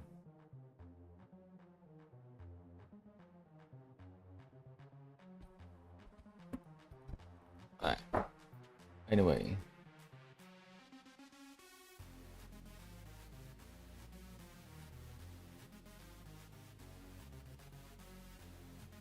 So authentication now is done. So what I'm gonna do is so I still, because what I want to do now is the conference call. So the issue is that if you are calling somebody, there's no way of hearing the other person. And when it comes to the experience of using the screener, it's not a you're not sure if they're speaking or whether the transcription is functioning or not. So you're heavily relying on the transcription just doing its job. What I'm gonna do is I'm gonna try and create like a conference call on Folio. And basically what it does is that, so you are controlling the AI and you controlling whatever the AI would say back to the other person. You're essentially just acting as a third person in that conversation. You can't directly say in audio, you know, back to the other person or to the caller. What it will allow you to do is to hear what they're saying back to your phone, and then you can respond to it. And yeah, it's better for the experience, I'd say. So now the transcription is done. Obviously, I'm gonna need some more work on the onboarding stuff, the UIs, and all that kind of stuff. I don't really care about that now, because most of the things that I needed for this app is, onboarding, the non-traditional sign-in method is done, the phone verification is done, account creation is done, the what else? I still need the call screen is now done. Now I'm gonna need to be working on the conference calling.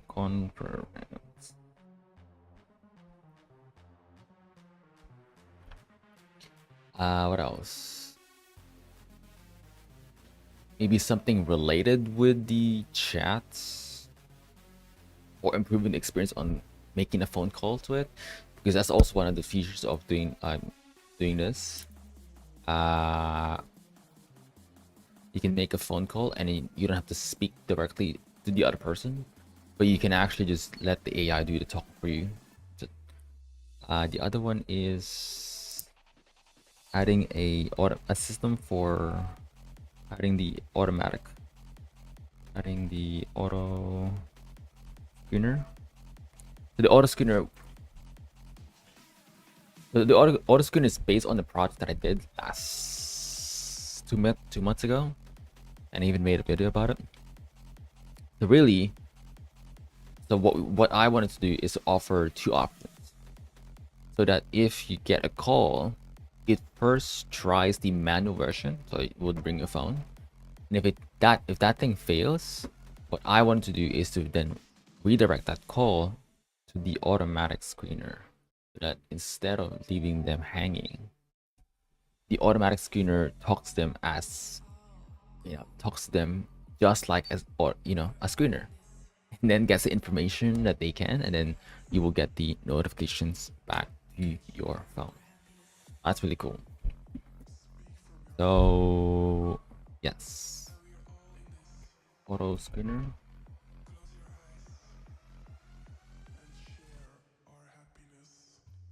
And then what else? So I think that's really it though. So I can keep working on the onboarding stuff. I can keep making it look, I can make it, look better. But in terms of the functionality, this is really it. And then of course you have the settings is something I need to actually learn. But this one would be using something called a use defaults, which would be saved natively on the phone as well. That's really it. There's a lot of the things I wanted to implement has been done, and then the rest is just a nice to have. The other feature that I was thinking is the voice, is the speech to speech. So rather than typing or getting AI suggestions, what you could do is you could speak directly on your phone, directly on the phone, but you could be using a different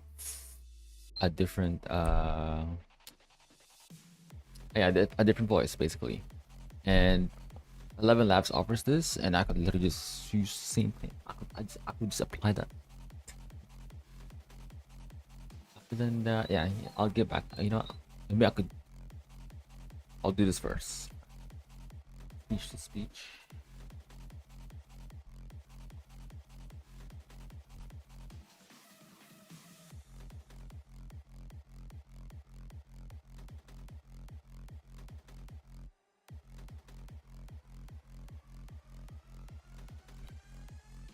So this one's done. Yeah, I think because I think that's really it. I can't think of anything else to improve other than the fact that the UI could be better.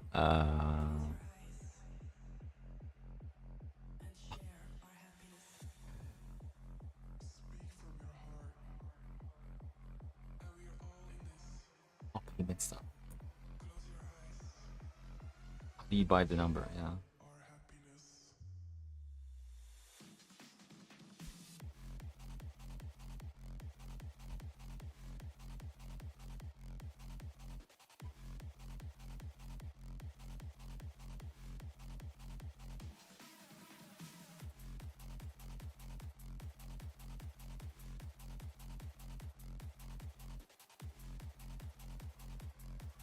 Yes, but basically this is how the automatic screener works.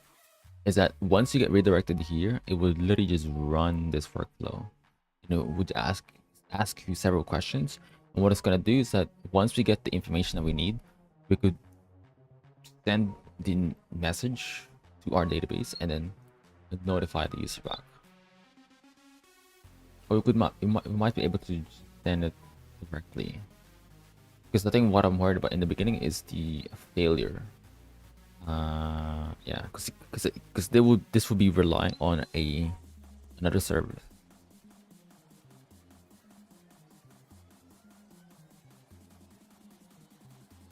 Other than that, yeah, conference calling.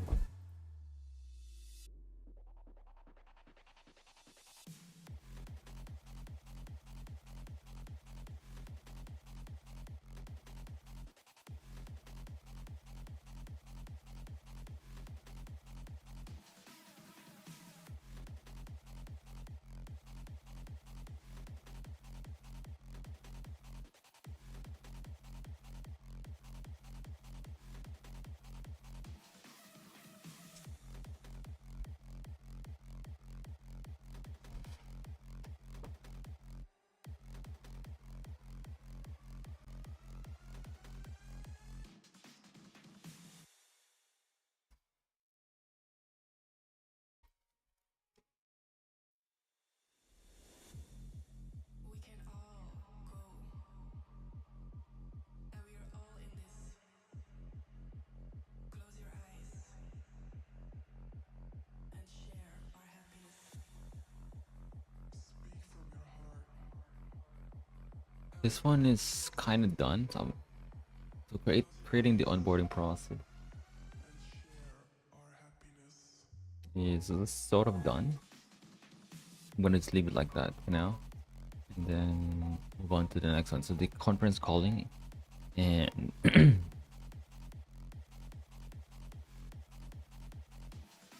conference calling, the speech to speech one. Those are the easier ones, and then the being able to buy the number.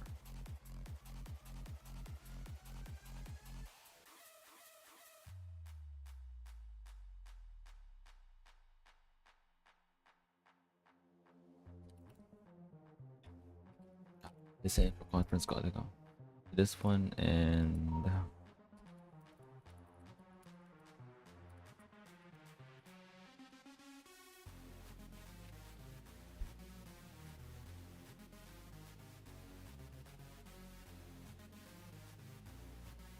when custom voice preferences.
We can all go, and we are all in this. Close your eyes and share our happiness. Speak from your heart. And we are all in this. Close your eyes. And share our happiness. Onboarding and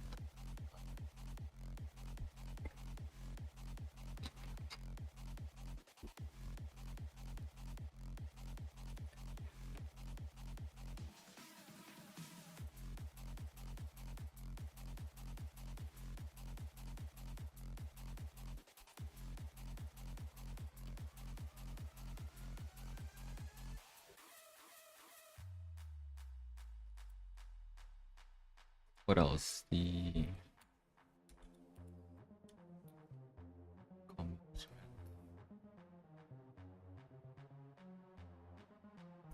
Oh yeah.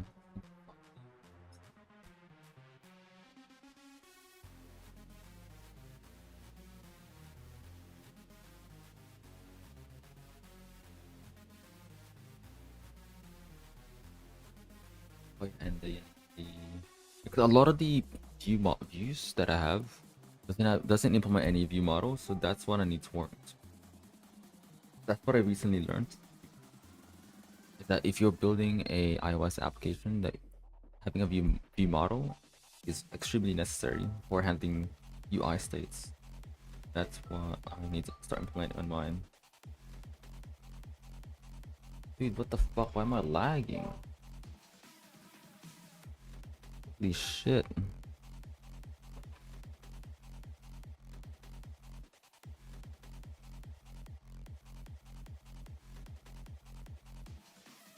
Adding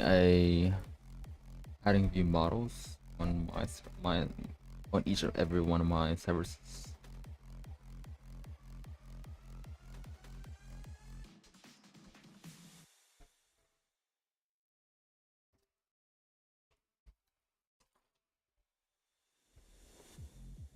We can all go, and we are all in this. Close your eyes and share our happiness. Speak from your heart. And we are all in this. Close your eyes Oh yeah, and also saving the messages Our on happiness. the keychain. Saving chat logs, transcriptions, you name it. So saving transcription.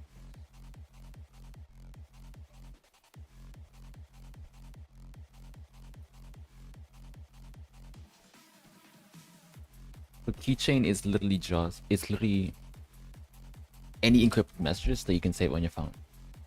It's so I said it before. It's like if what I wanted to do is I wanted to get rid of all the messages database on my side because I don't want to be storing any any messages on the database because that would be a huge overhead, not just on the cost but also on the privacy.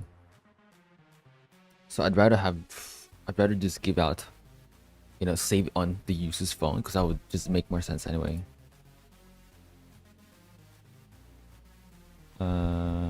What is it?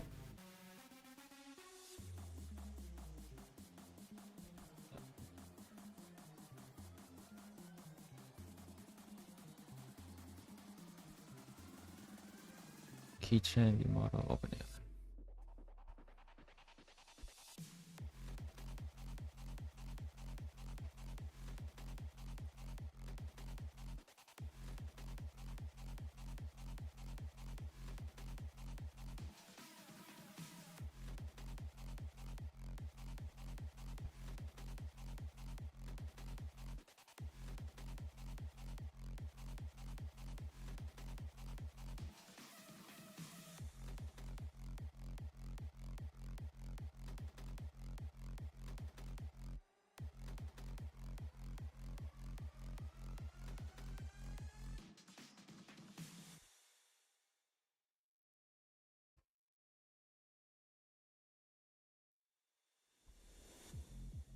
We can all go, and we are all in this. Close your eyes and share our happiness. Speak from your heart. And we are all in this. Close your eyes And share our happiness.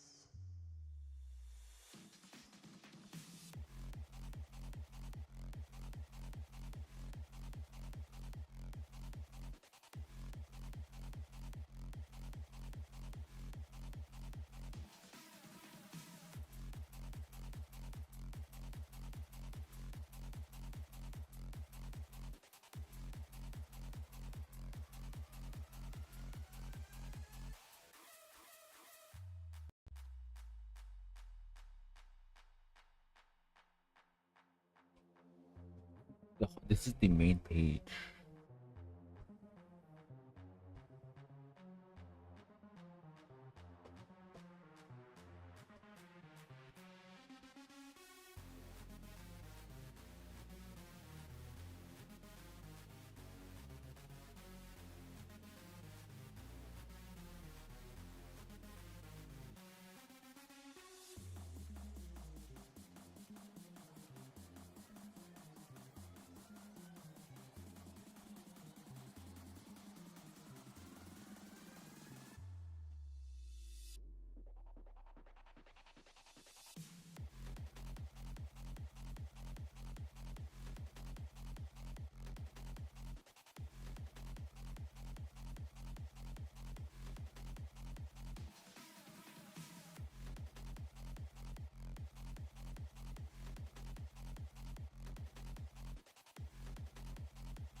You know, yeah.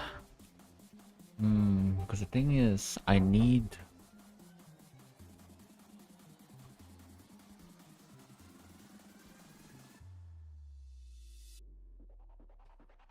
Because this one needs to be on top of the. It needs to be on the root. So.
Dude, this is what I was talking about.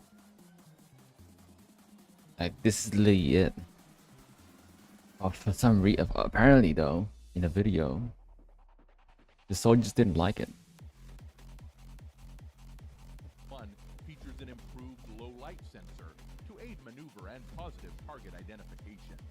In addition to the IVAS 1.1 improvements, IVAS 1.2 will include a new form factor to address human systems integration, including physiological impacts identified during testing, and a lower profile heads-up display with distributed counterweight for improved user interface and comfort.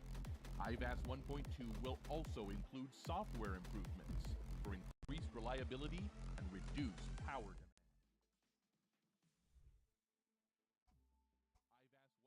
Oh, ah.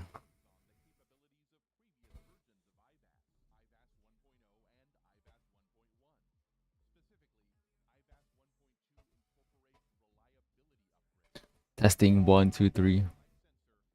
Hello, testing. Cool. Testing, yeah. Oh yeah, the UI. The fucking UI for the UI is for keep forgetting it. All right. So the thing is, on the other part, on the other side of the call, I'm calling myself. Let's say you're on the other side of the call. You actually cannot hear anyone, which is such a massive drawback.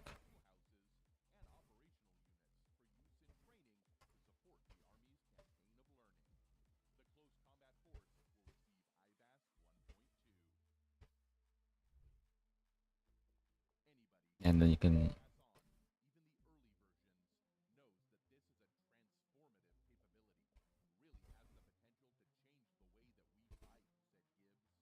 so the AIs make suggestions.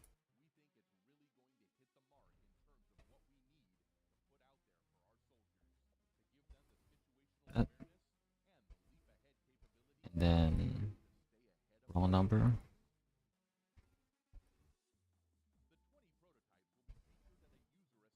Let's see. Yep. Cool. Yeah, there you go. Yep, there we go. Nice. Cool. And ensure engineering Yes. on schedule Yeah. and meeting design objectives. The IVAS will provide soldiers with a That's so device to cool. fight, rehearse, and train by integrating next-generation situational awareness tools. The Army has conducted over 30 soldier test events and more than 100 technical sub-tests, with more than 1,000 soldiers contributing nearly 100,000 hours of IVAS user feedback. These tests validated the system's continued progress while identifying areas for focused improvements.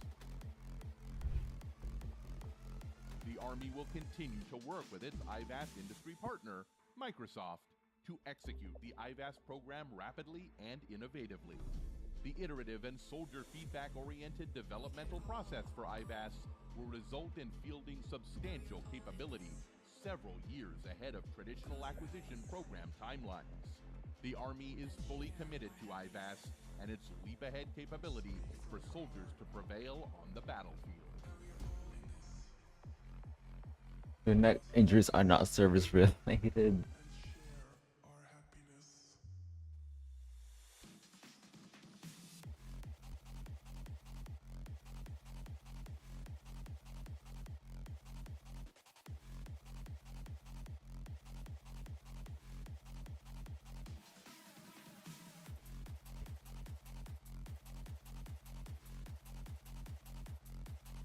Oh. Done. Okay, so let's go.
they control what message is.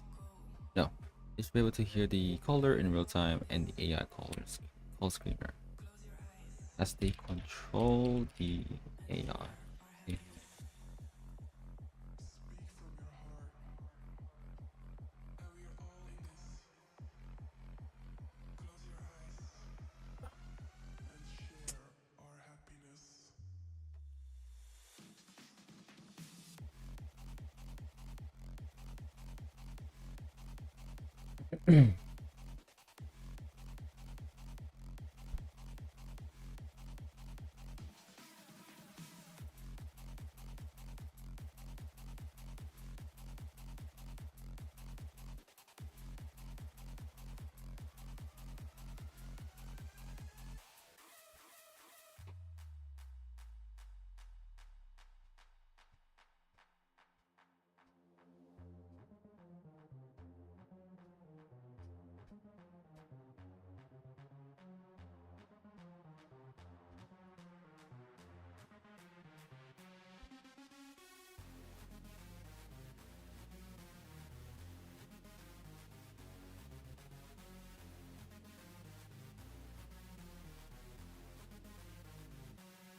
Develop recommended the participant experience programmatically, and participants can be waiting.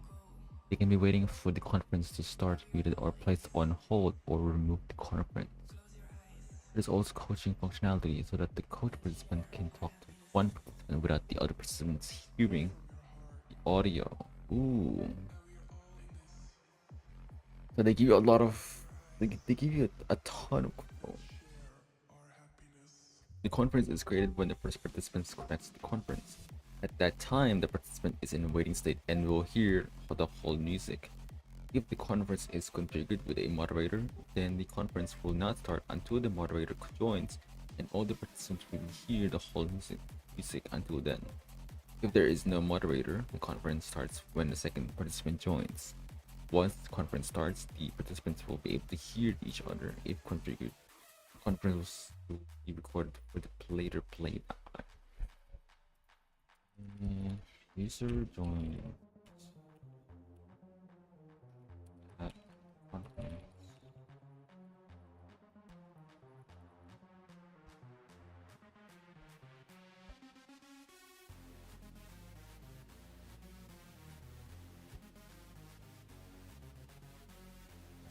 Things that you should still work as normal.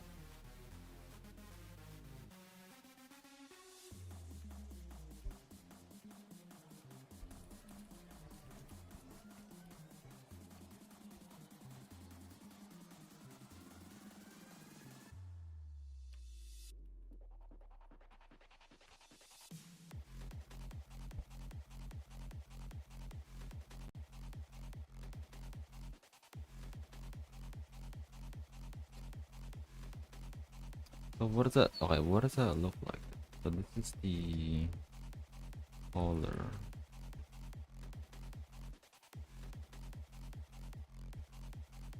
And this is your AI.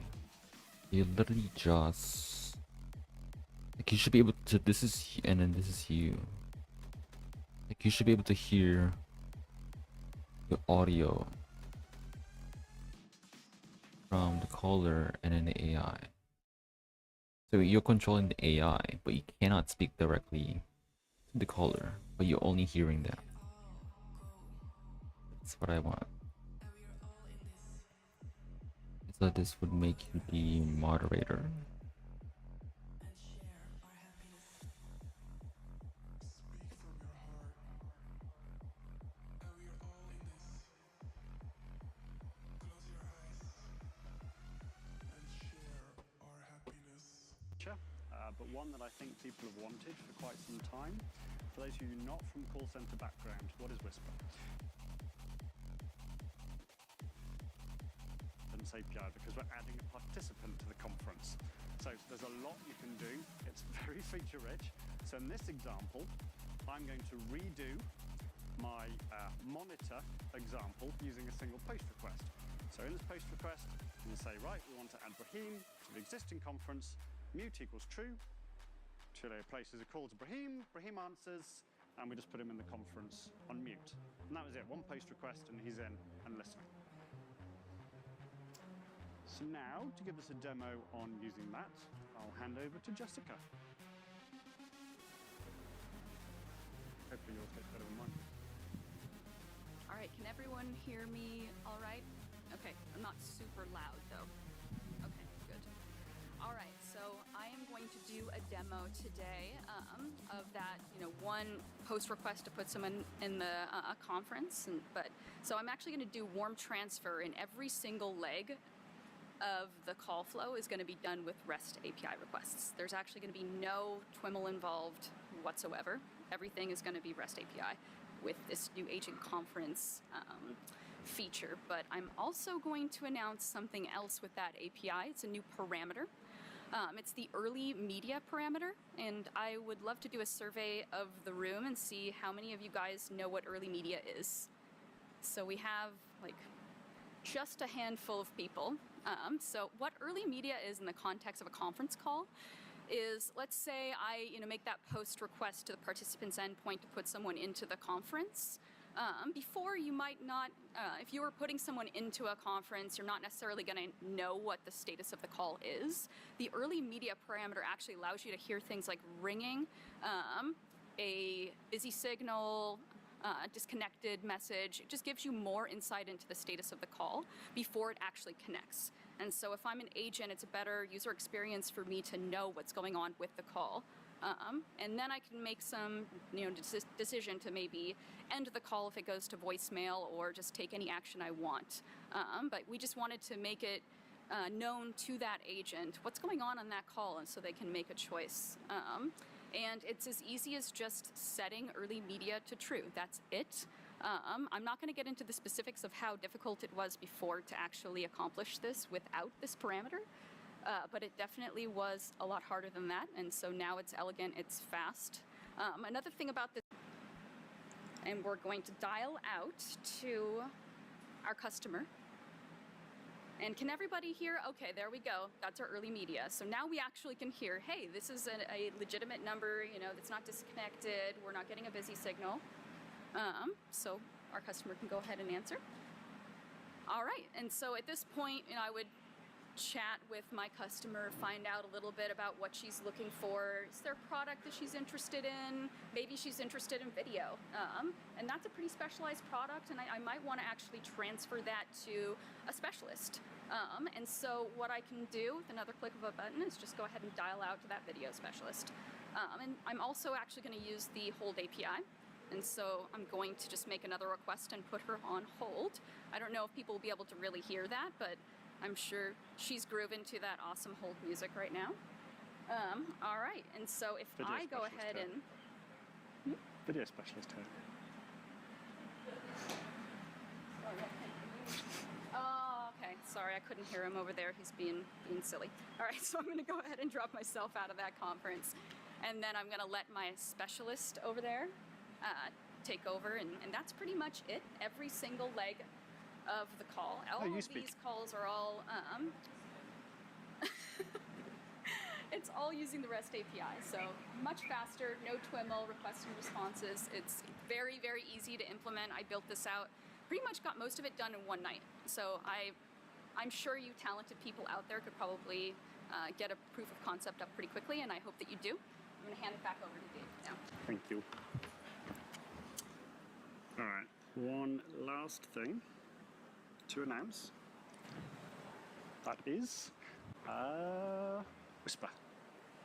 So, again, this is very much a call center feature, but one that I think people have wanted for quite some time. For those of you not from call center background, what is Whisper? Let's go back to our example where Brahim is listening to this conversation between Alice and a customer. Again, Brahim wants to have his say. He thinks he knows all the answers, but, being a professional, maybe he doesn't want to just leap in and say his piece where the customer can hear it. He just wants to give some coaching to Alice.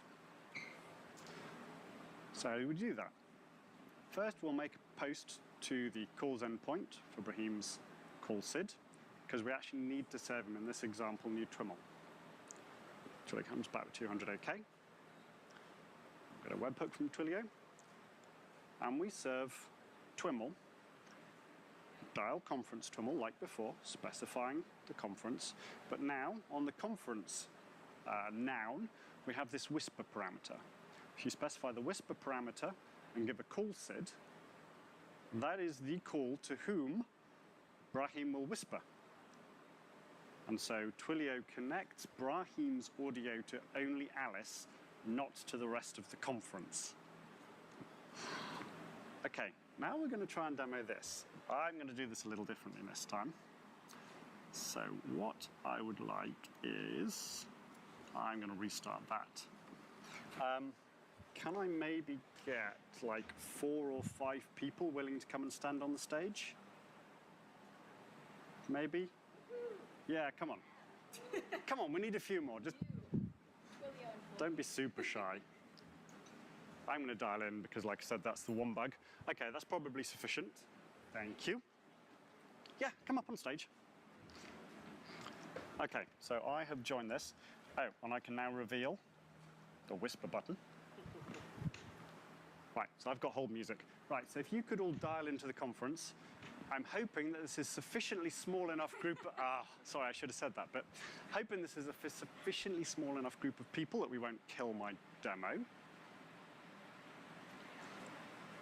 Okay, now if you could all hold your phones up to your ear, what I would like you to do is, if you can hear me speaking in the conference at any point, just raise your hand.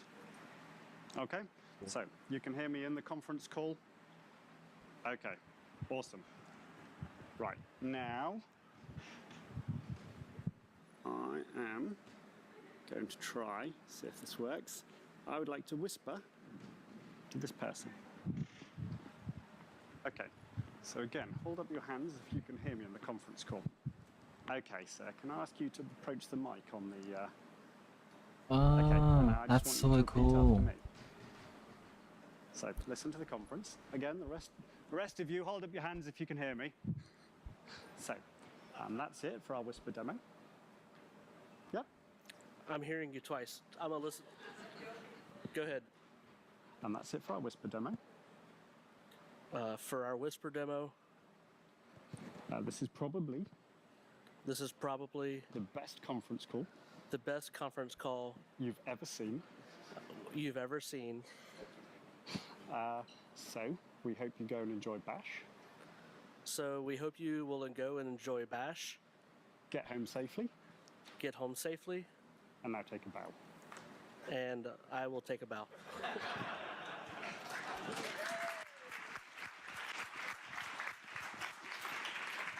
So, It's weird hearing him twice between the headsets. thank you. Not a problem. Right, yeah, go have fun.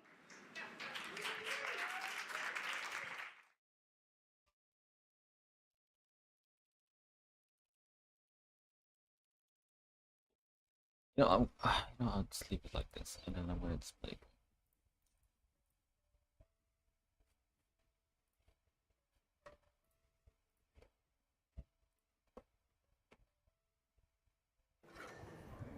All right, hello everybody, and I figured it out. Okay.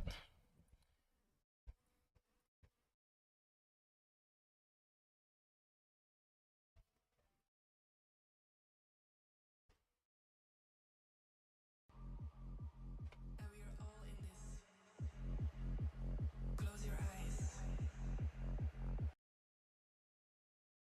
Alright. Done.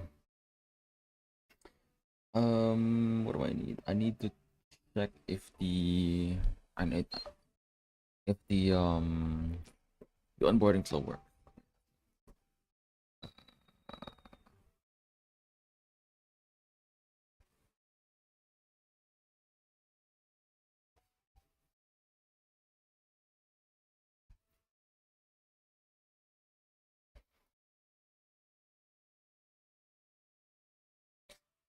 Or not. Maybe tomorrow. I'll do it tomorrow.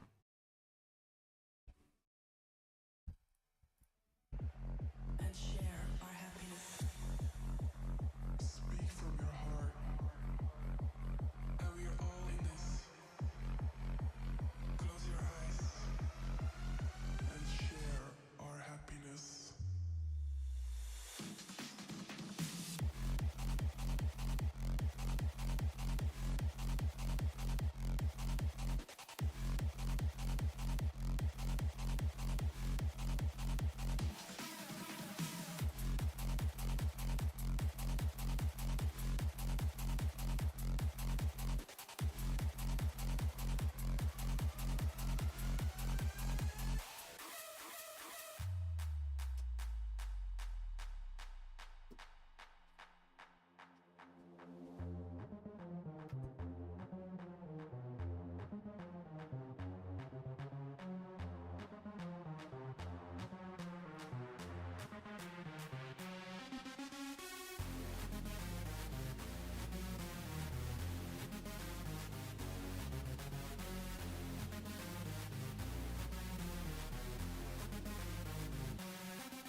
Not even updated. Fine.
Oh!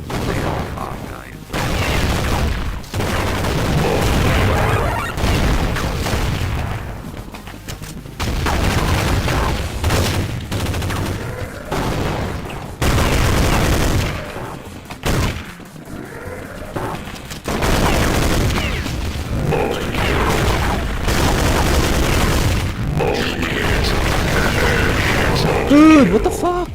He's fucking blocking me, fucking idiot. Oh my god. I literally got him.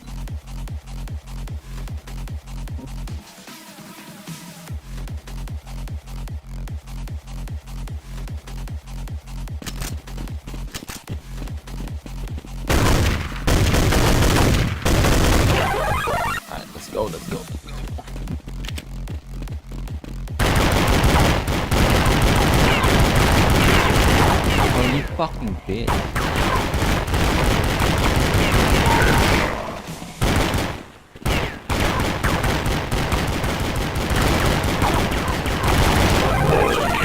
You have taken the lead.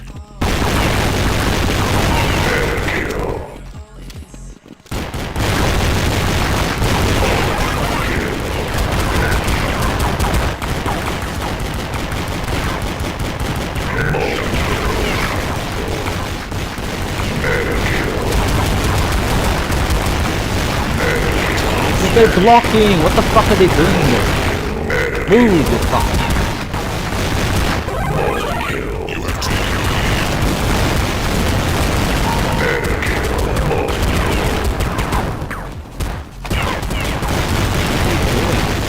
They just stand there.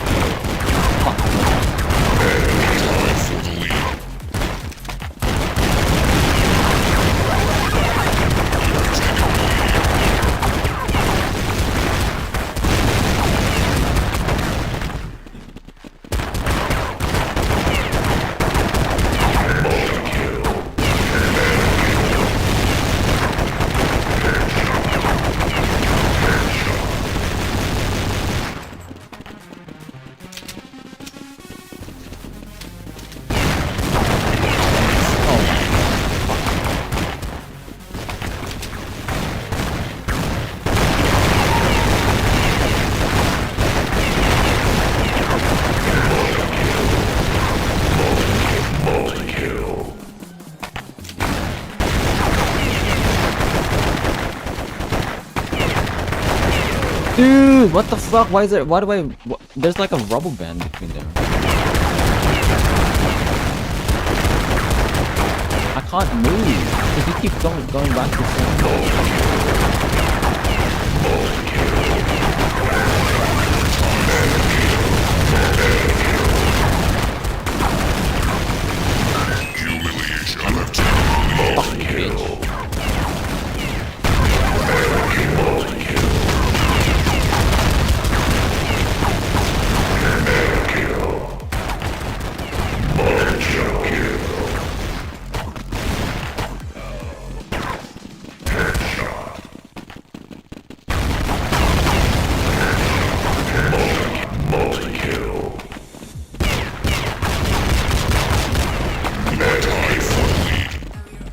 Oh, move, you fucking ass. God, he just stands for fucking no reason.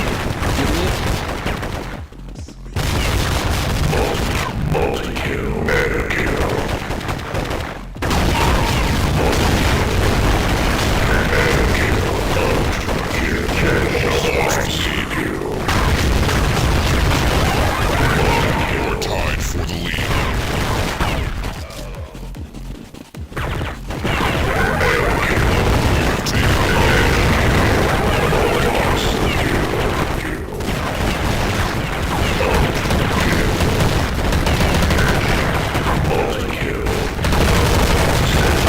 Fuck you, bitch. So fuck. There we go, they're fucking blocking each other.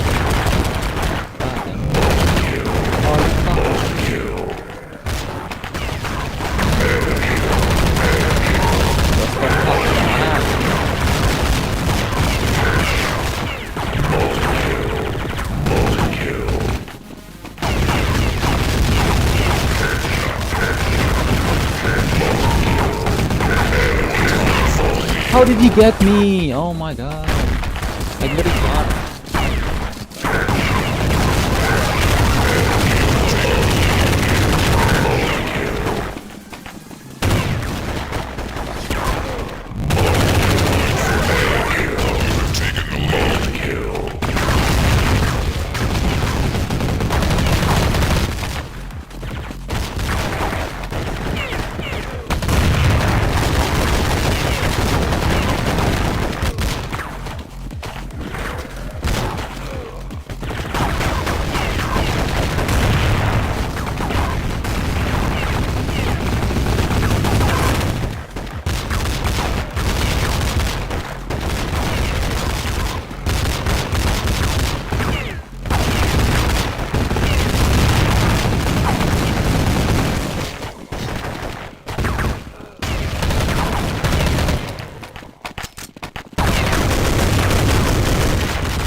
You idiot. God.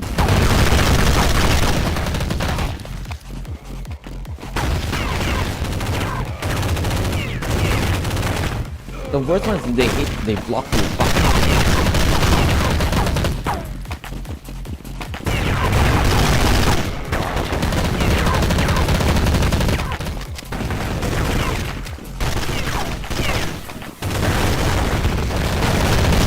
Oh my god.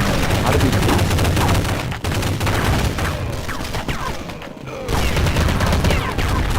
It's not good.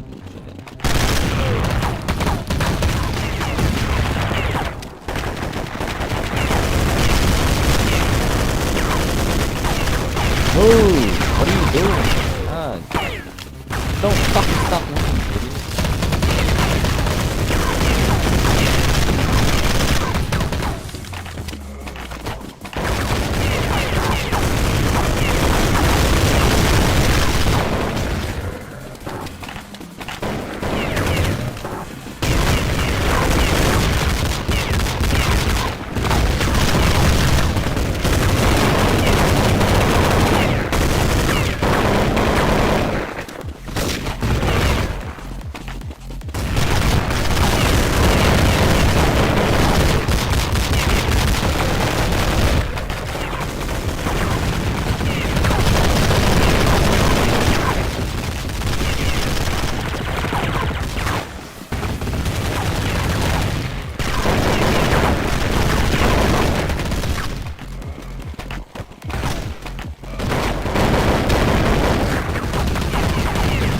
How did you get me? Oh my god.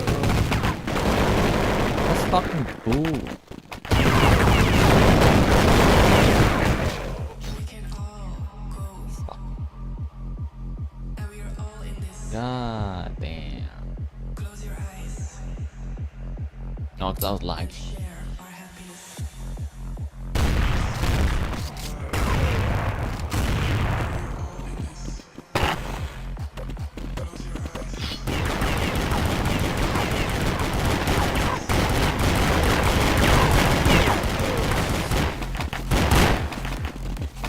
Fine. There we go. Fucking blocked me again. God damn.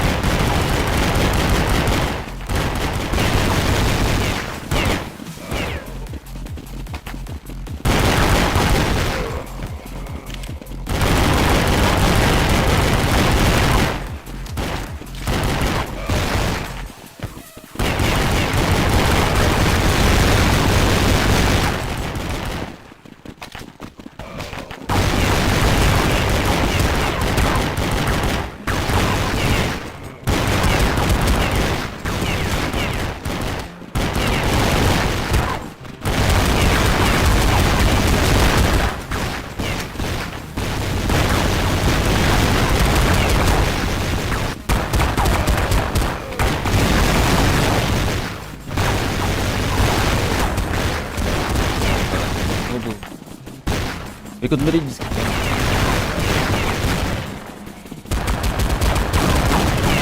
Wow, what the fuck?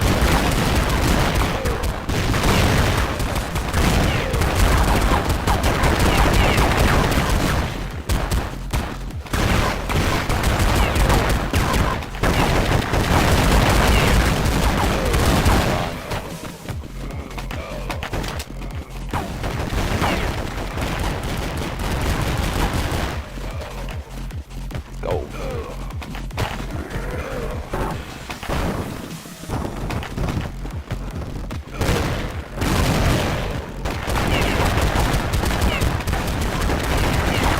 Oh my god!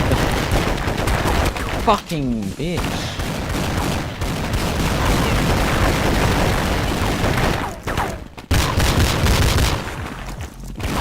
Move! What are they doing? Dude, that fucking guy's...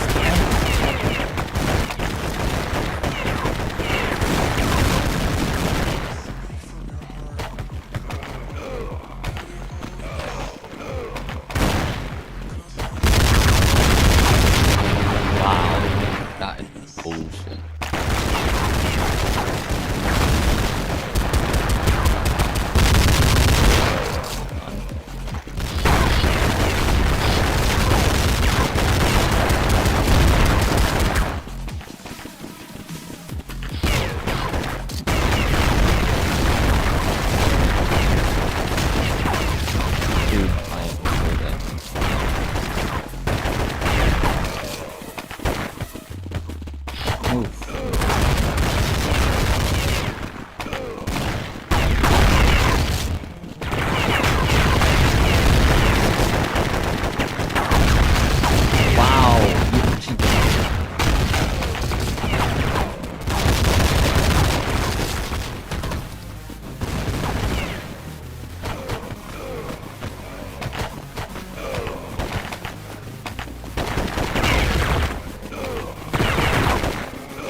You fucking bitch! How is that not a kill?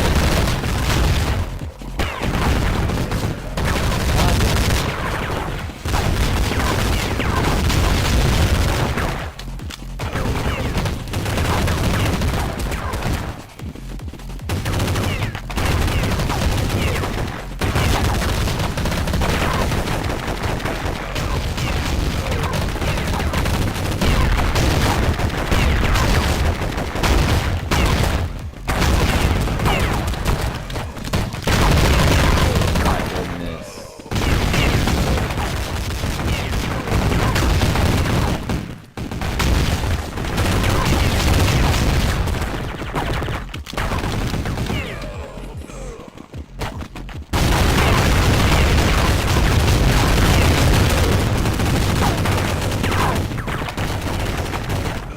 Doesn't actually serve them.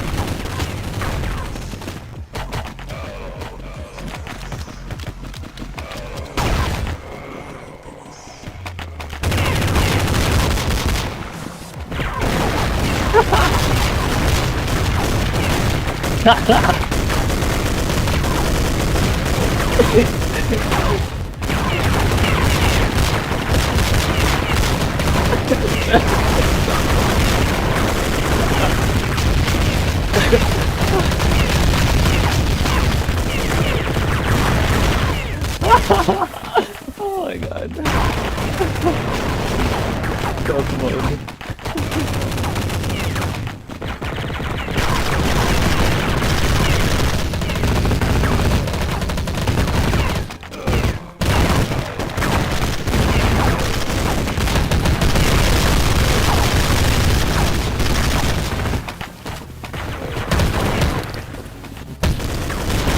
Go!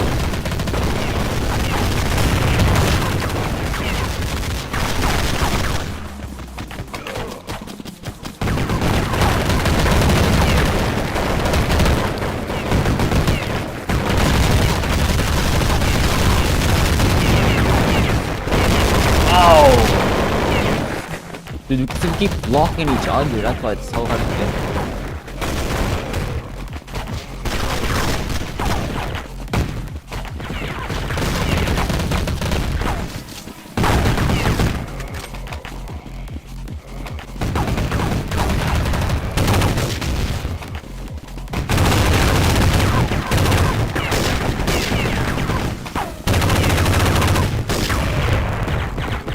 There's literally camping there. How fucking noob there. What a bunch of them. What are you doing?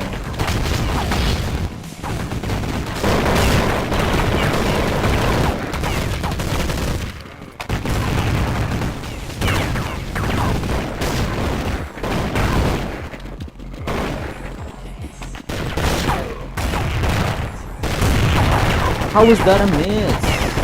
What the fuck?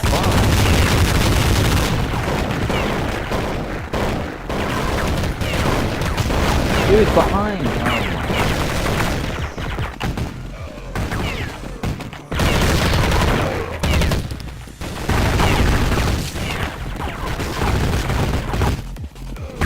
Oh my god.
Oh my god, no way.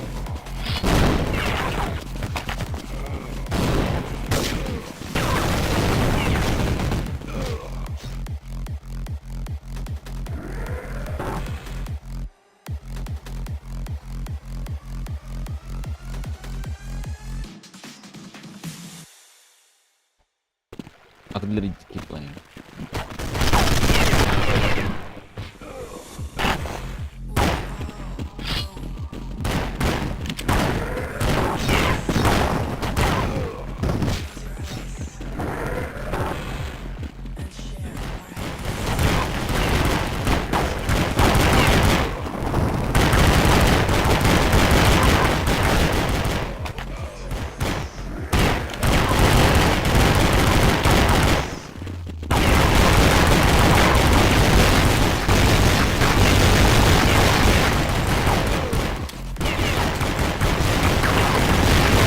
Wow, got fucking flanked.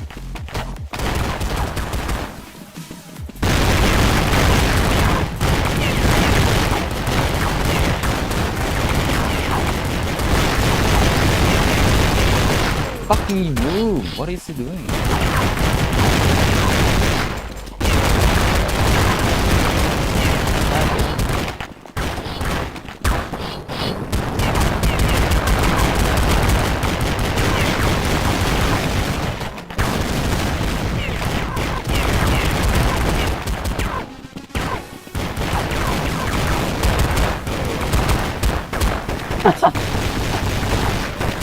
Fail.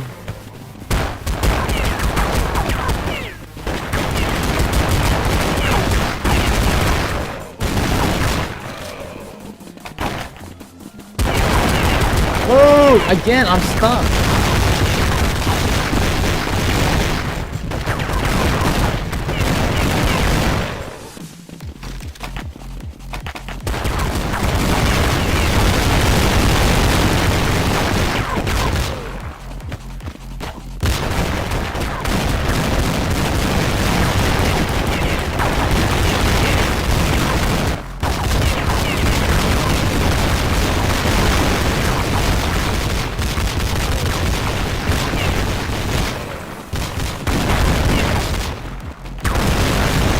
Again, I'm fucking stuck again. This stupid teammate. What a... There's like this rubber band effect. I can't move.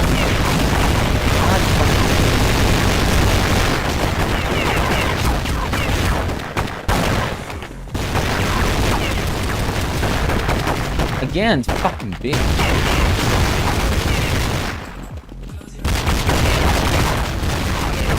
You're not good, you fucking...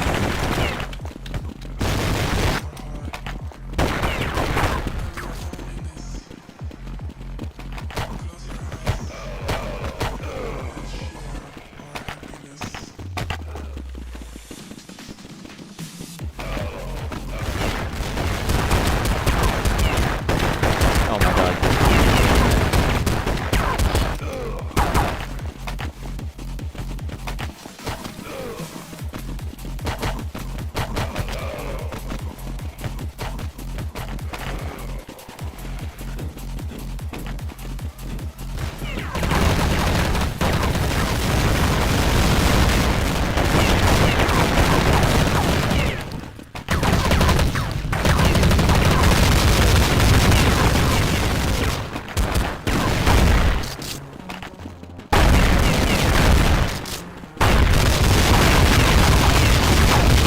How the fuck was he not dead? Dude, I'm fucking... I don't get it. It's a shotgun. Dude, what the fuck? It's actually bullshit.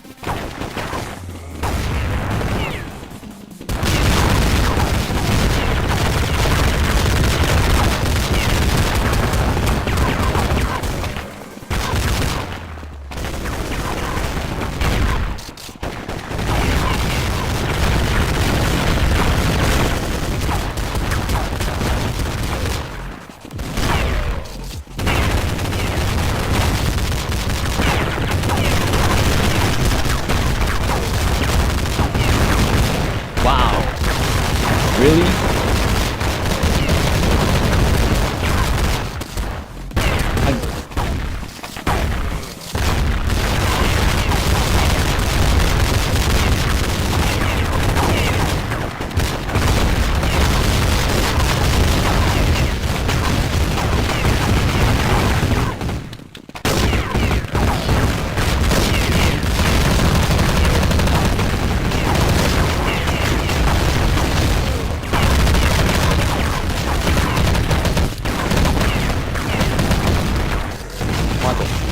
There's no counter strafe. God damn. Doesn't even, my gun doesn't even reset.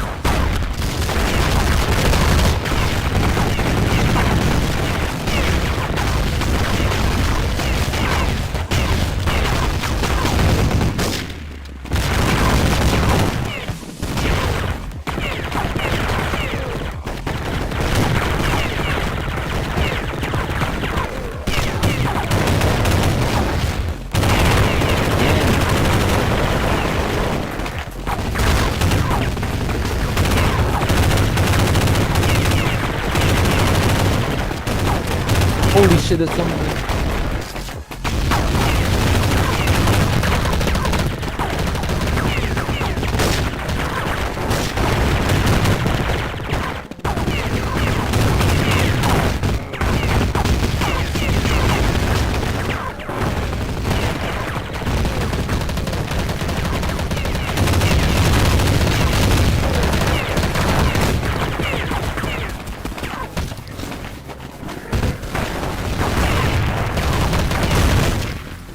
How's that not? How's that a miss?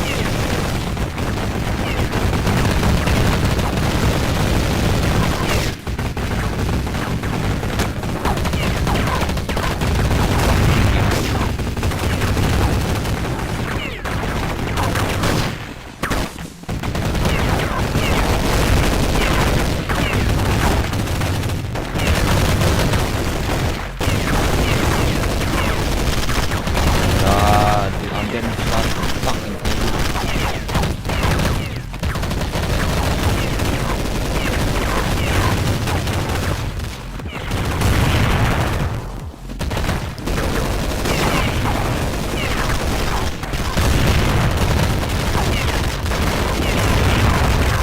move! Oh my goodness, man.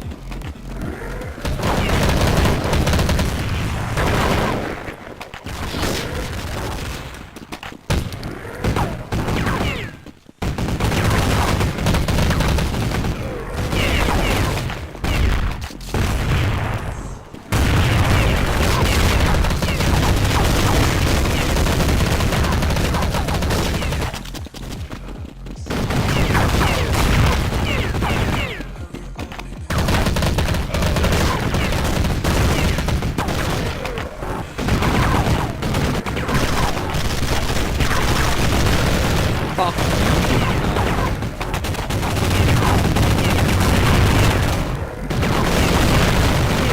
There's no way I can't move.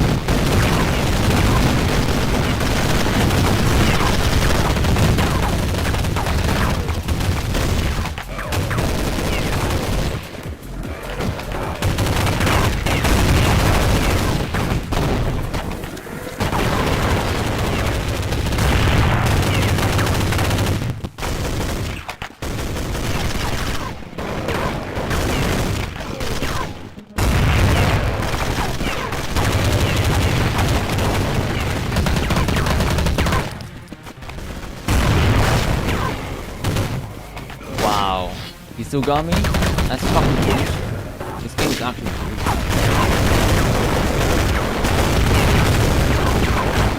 Oh my god.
Oh my god, no way.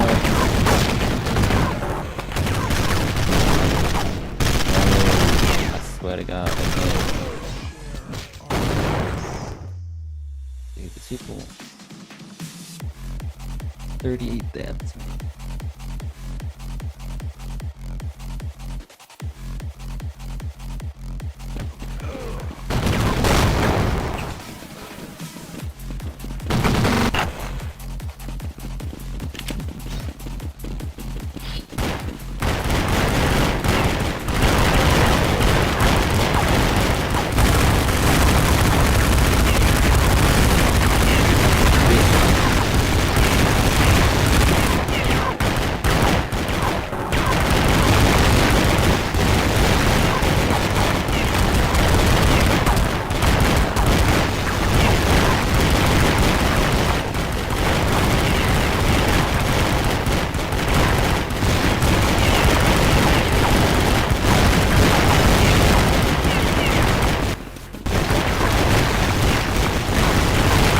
When there's multiple players, it's hard to fucking move it.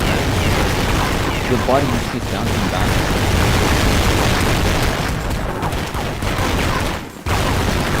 Oh. Yeah, move. Fucking hell, man. They get so stuck in one place and that's it.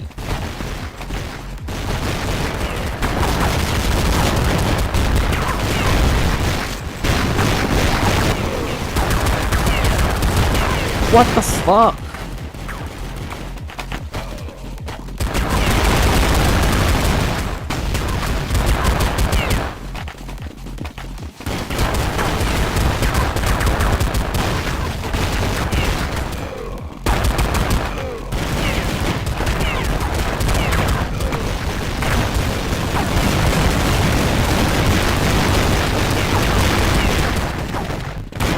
Move! Fucking stop me!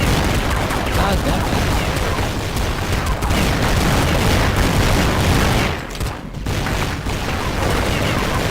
What the hell is he doing? Go!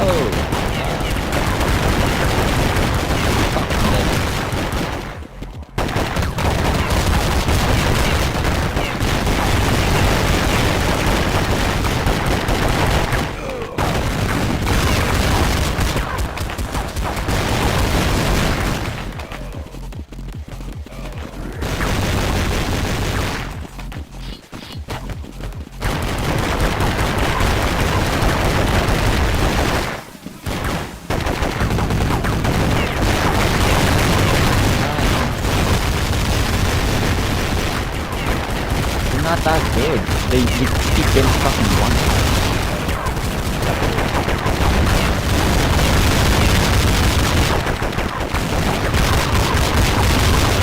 Wow.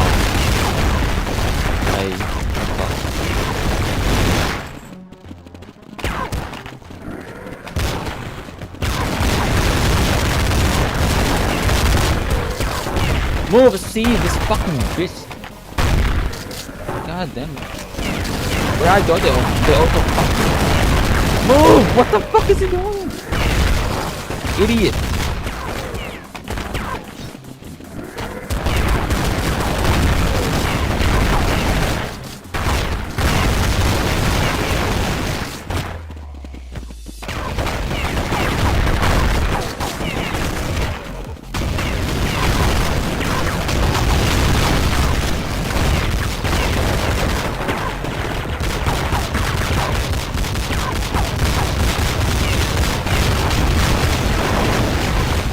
There we go. Stop fucking following me. God. Fuck. Nice.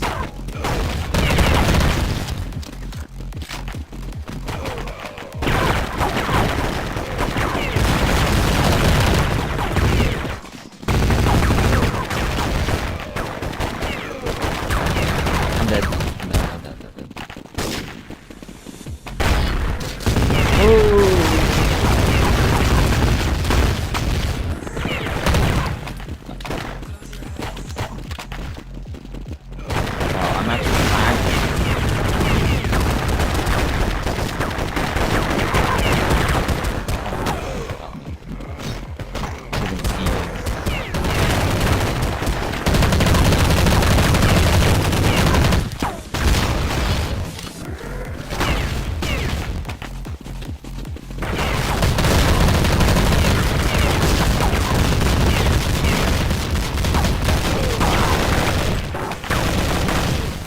Dude, I can't believe they're already in the rifle.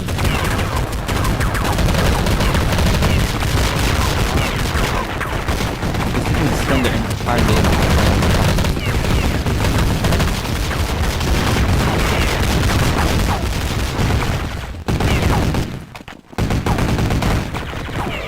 Wow. Where's my team? Fucking team's dead.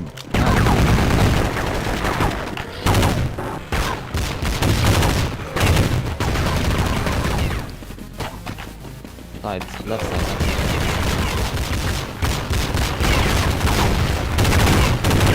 Wow, what?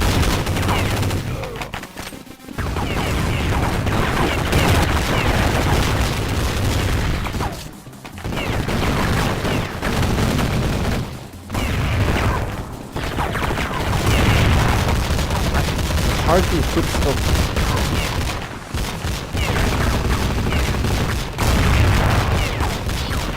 Wow, dude, I am so fucking.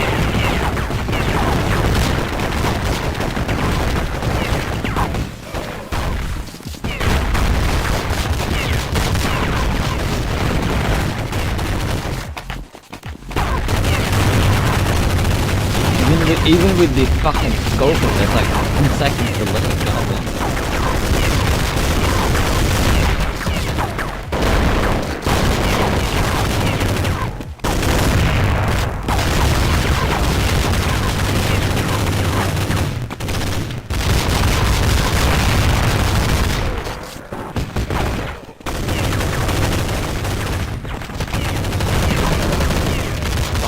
We're getting wrecked.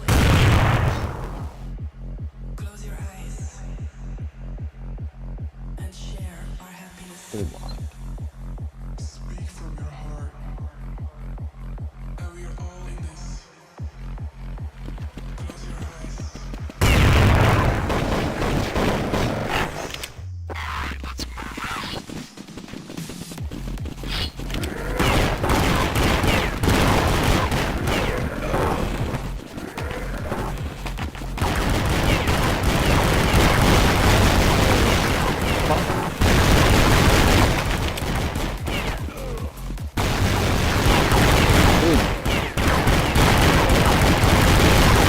Behind.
Go, go, go, go.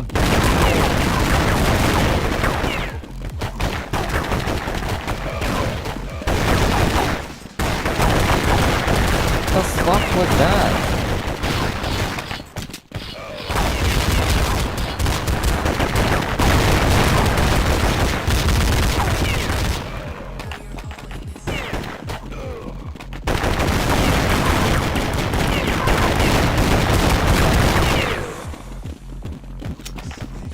Whoa. Move.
How are you even shooting at me? You can't even shoot me from there.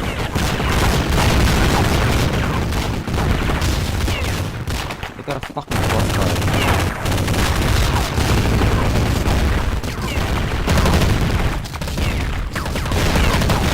Oh!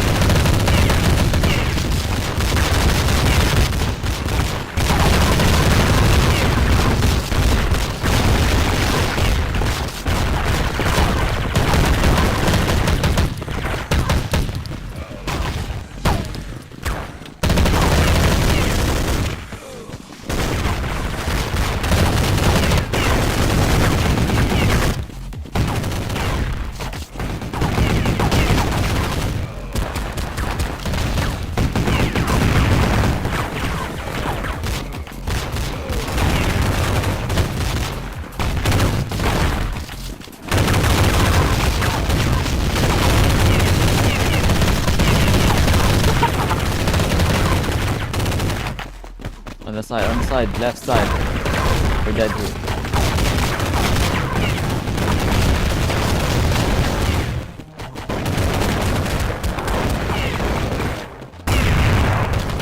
I can't, there's no counter strays. You can't even shoot this properly.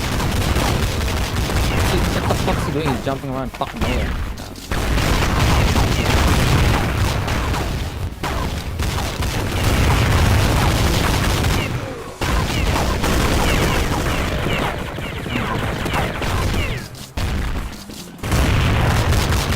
Let's go. Let's go, let's go, let's go, let's go.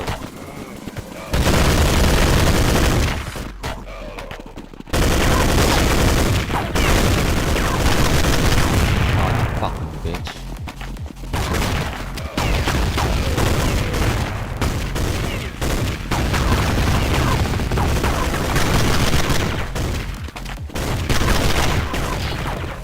Let's go. Come on. Move out. Come on. Hit me, bitch. Let's go. What are they doing? They're literally just camping, for God's sake. There's more, where's more? Oh, I got you.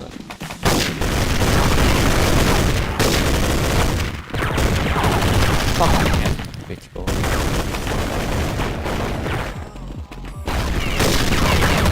Can't move, God's sake.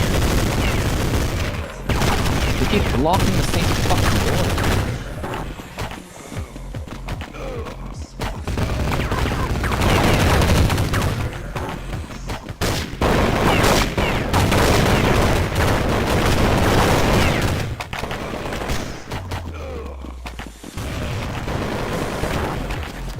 Let's go.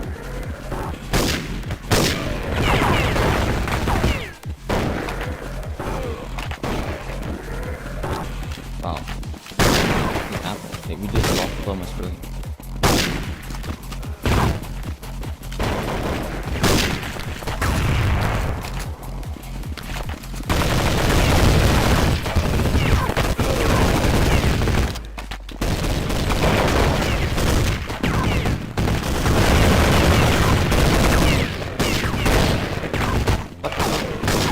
You're shooting at me! God damn it! Oh, never mind.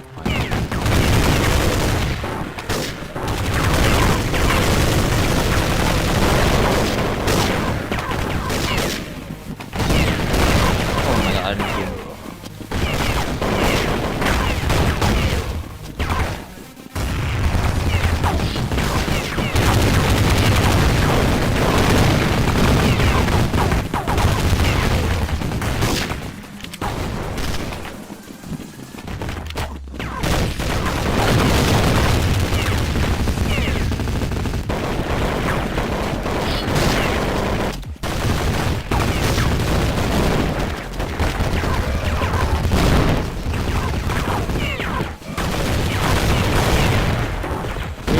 Let me win. No, fuck it. No, let me win. Come on. Oh, come on. Oh my god. Let me win. Oh my god. I... Dude, that was so close.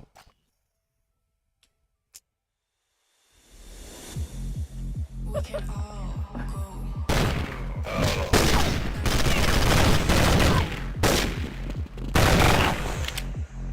Dude, no one's playing. Everybody left.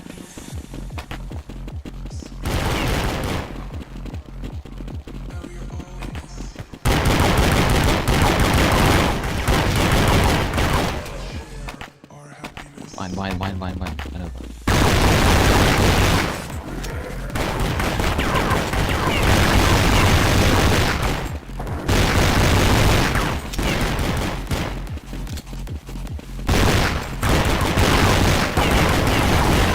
God, what the fuck, man? Dude, what the?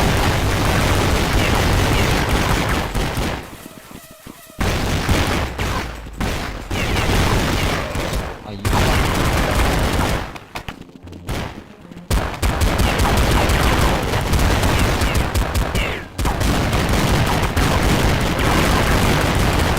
Oh.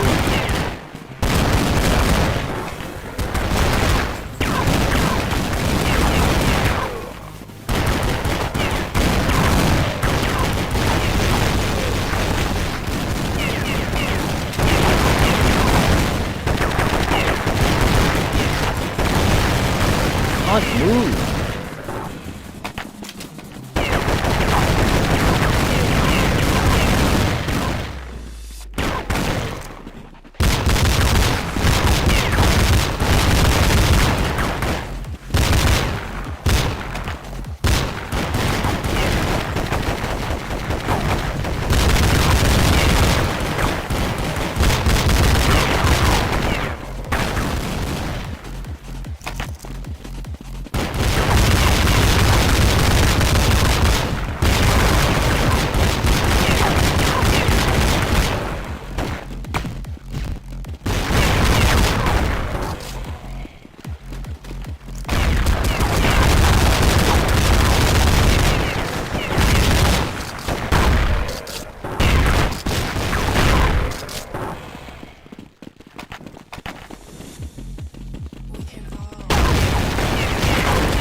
Are you fucking kidding me?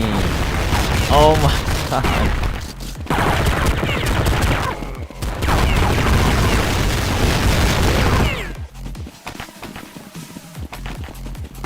Okay, let's go.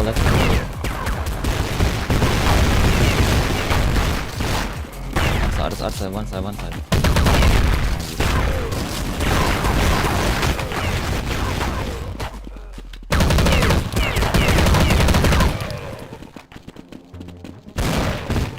One. Anyway.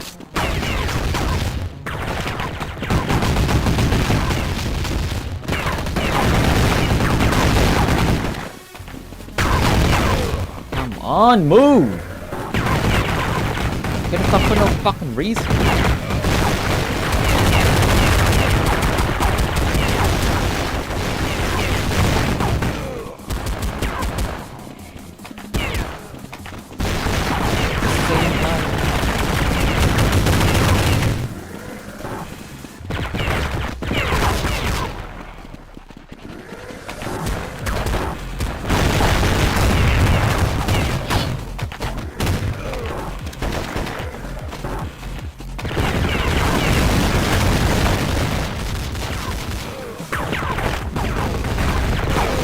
God.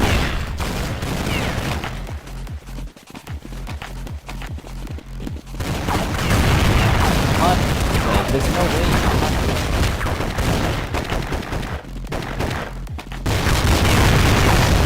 So hard to off because there's fucking gigantic delay between the shot and that.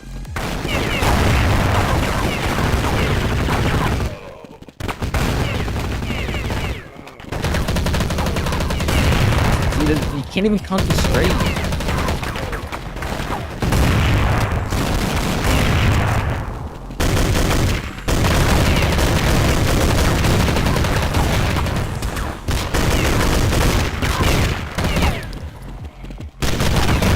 God.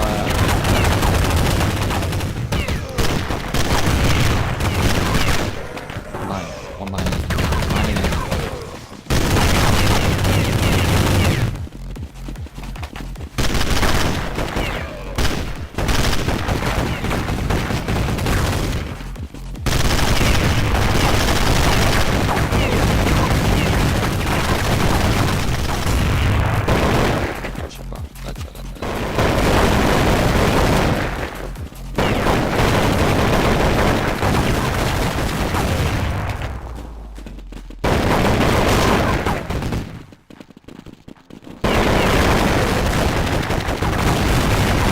Can't walk one tiny movement and fucking run up.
One-sided. They're not good.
Let's go. Holy shit. Dude, after like so many tries.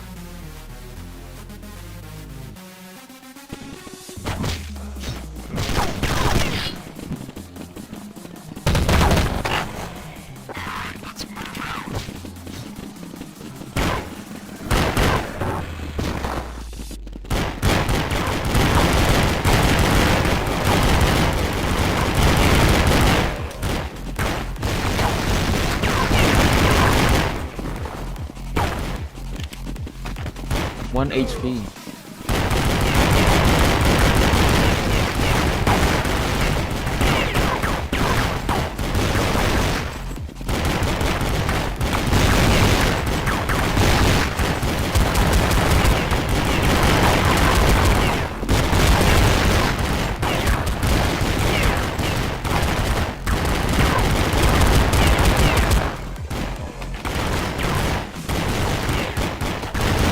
Let's go, let's go, let's go.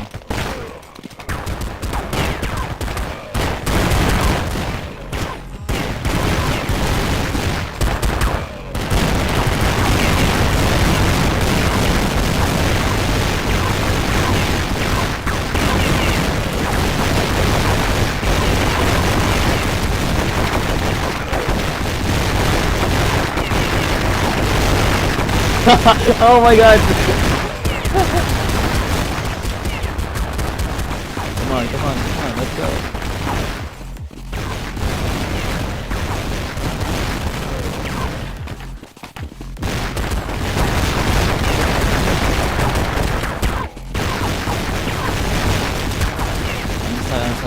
On one side.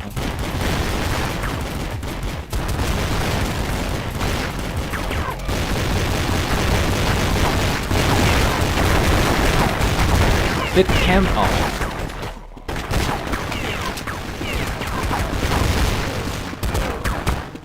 Move.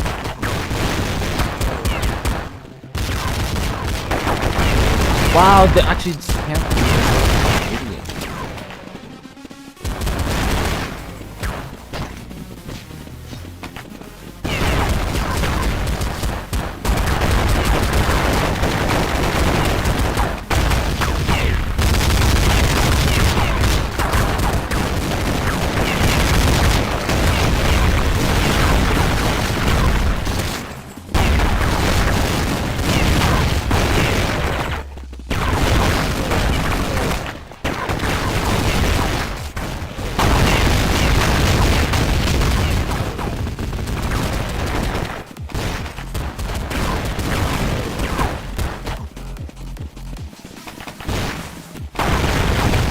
Wow.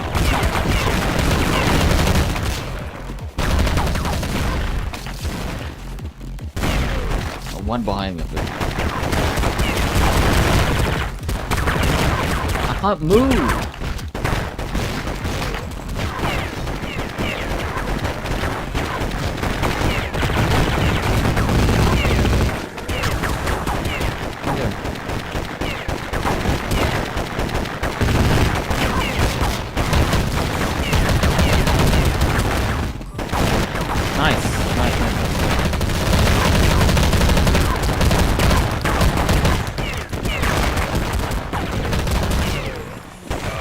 God, man.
Can't move once you get a shot.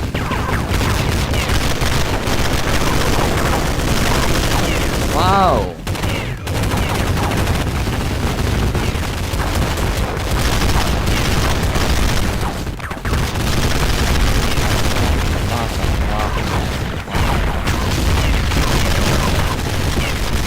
One behind.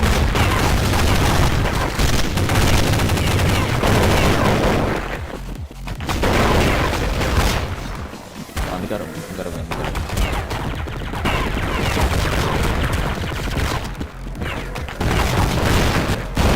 Oh my god, this fucking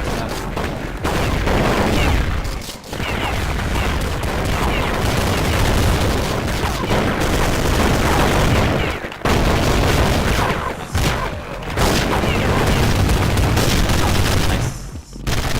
Let's go. Nice. Give me that. Nice.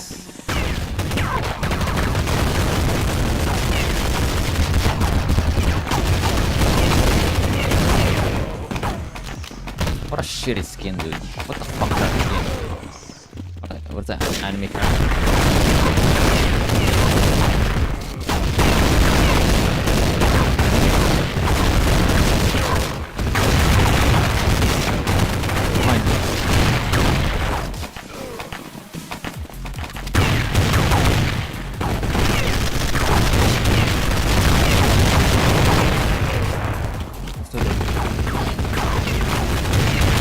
Are you kidding me? I can't move. God.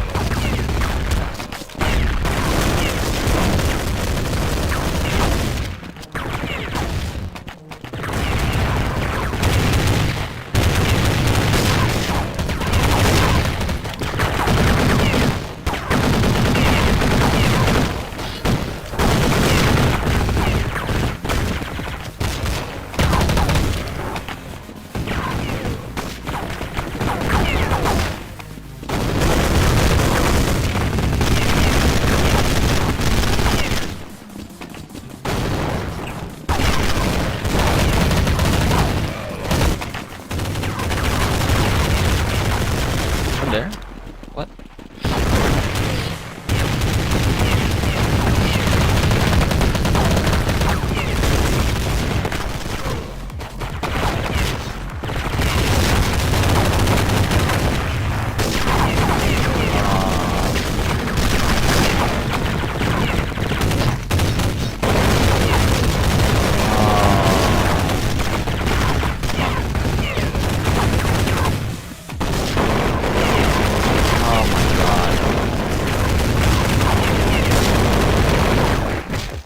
Again, second one.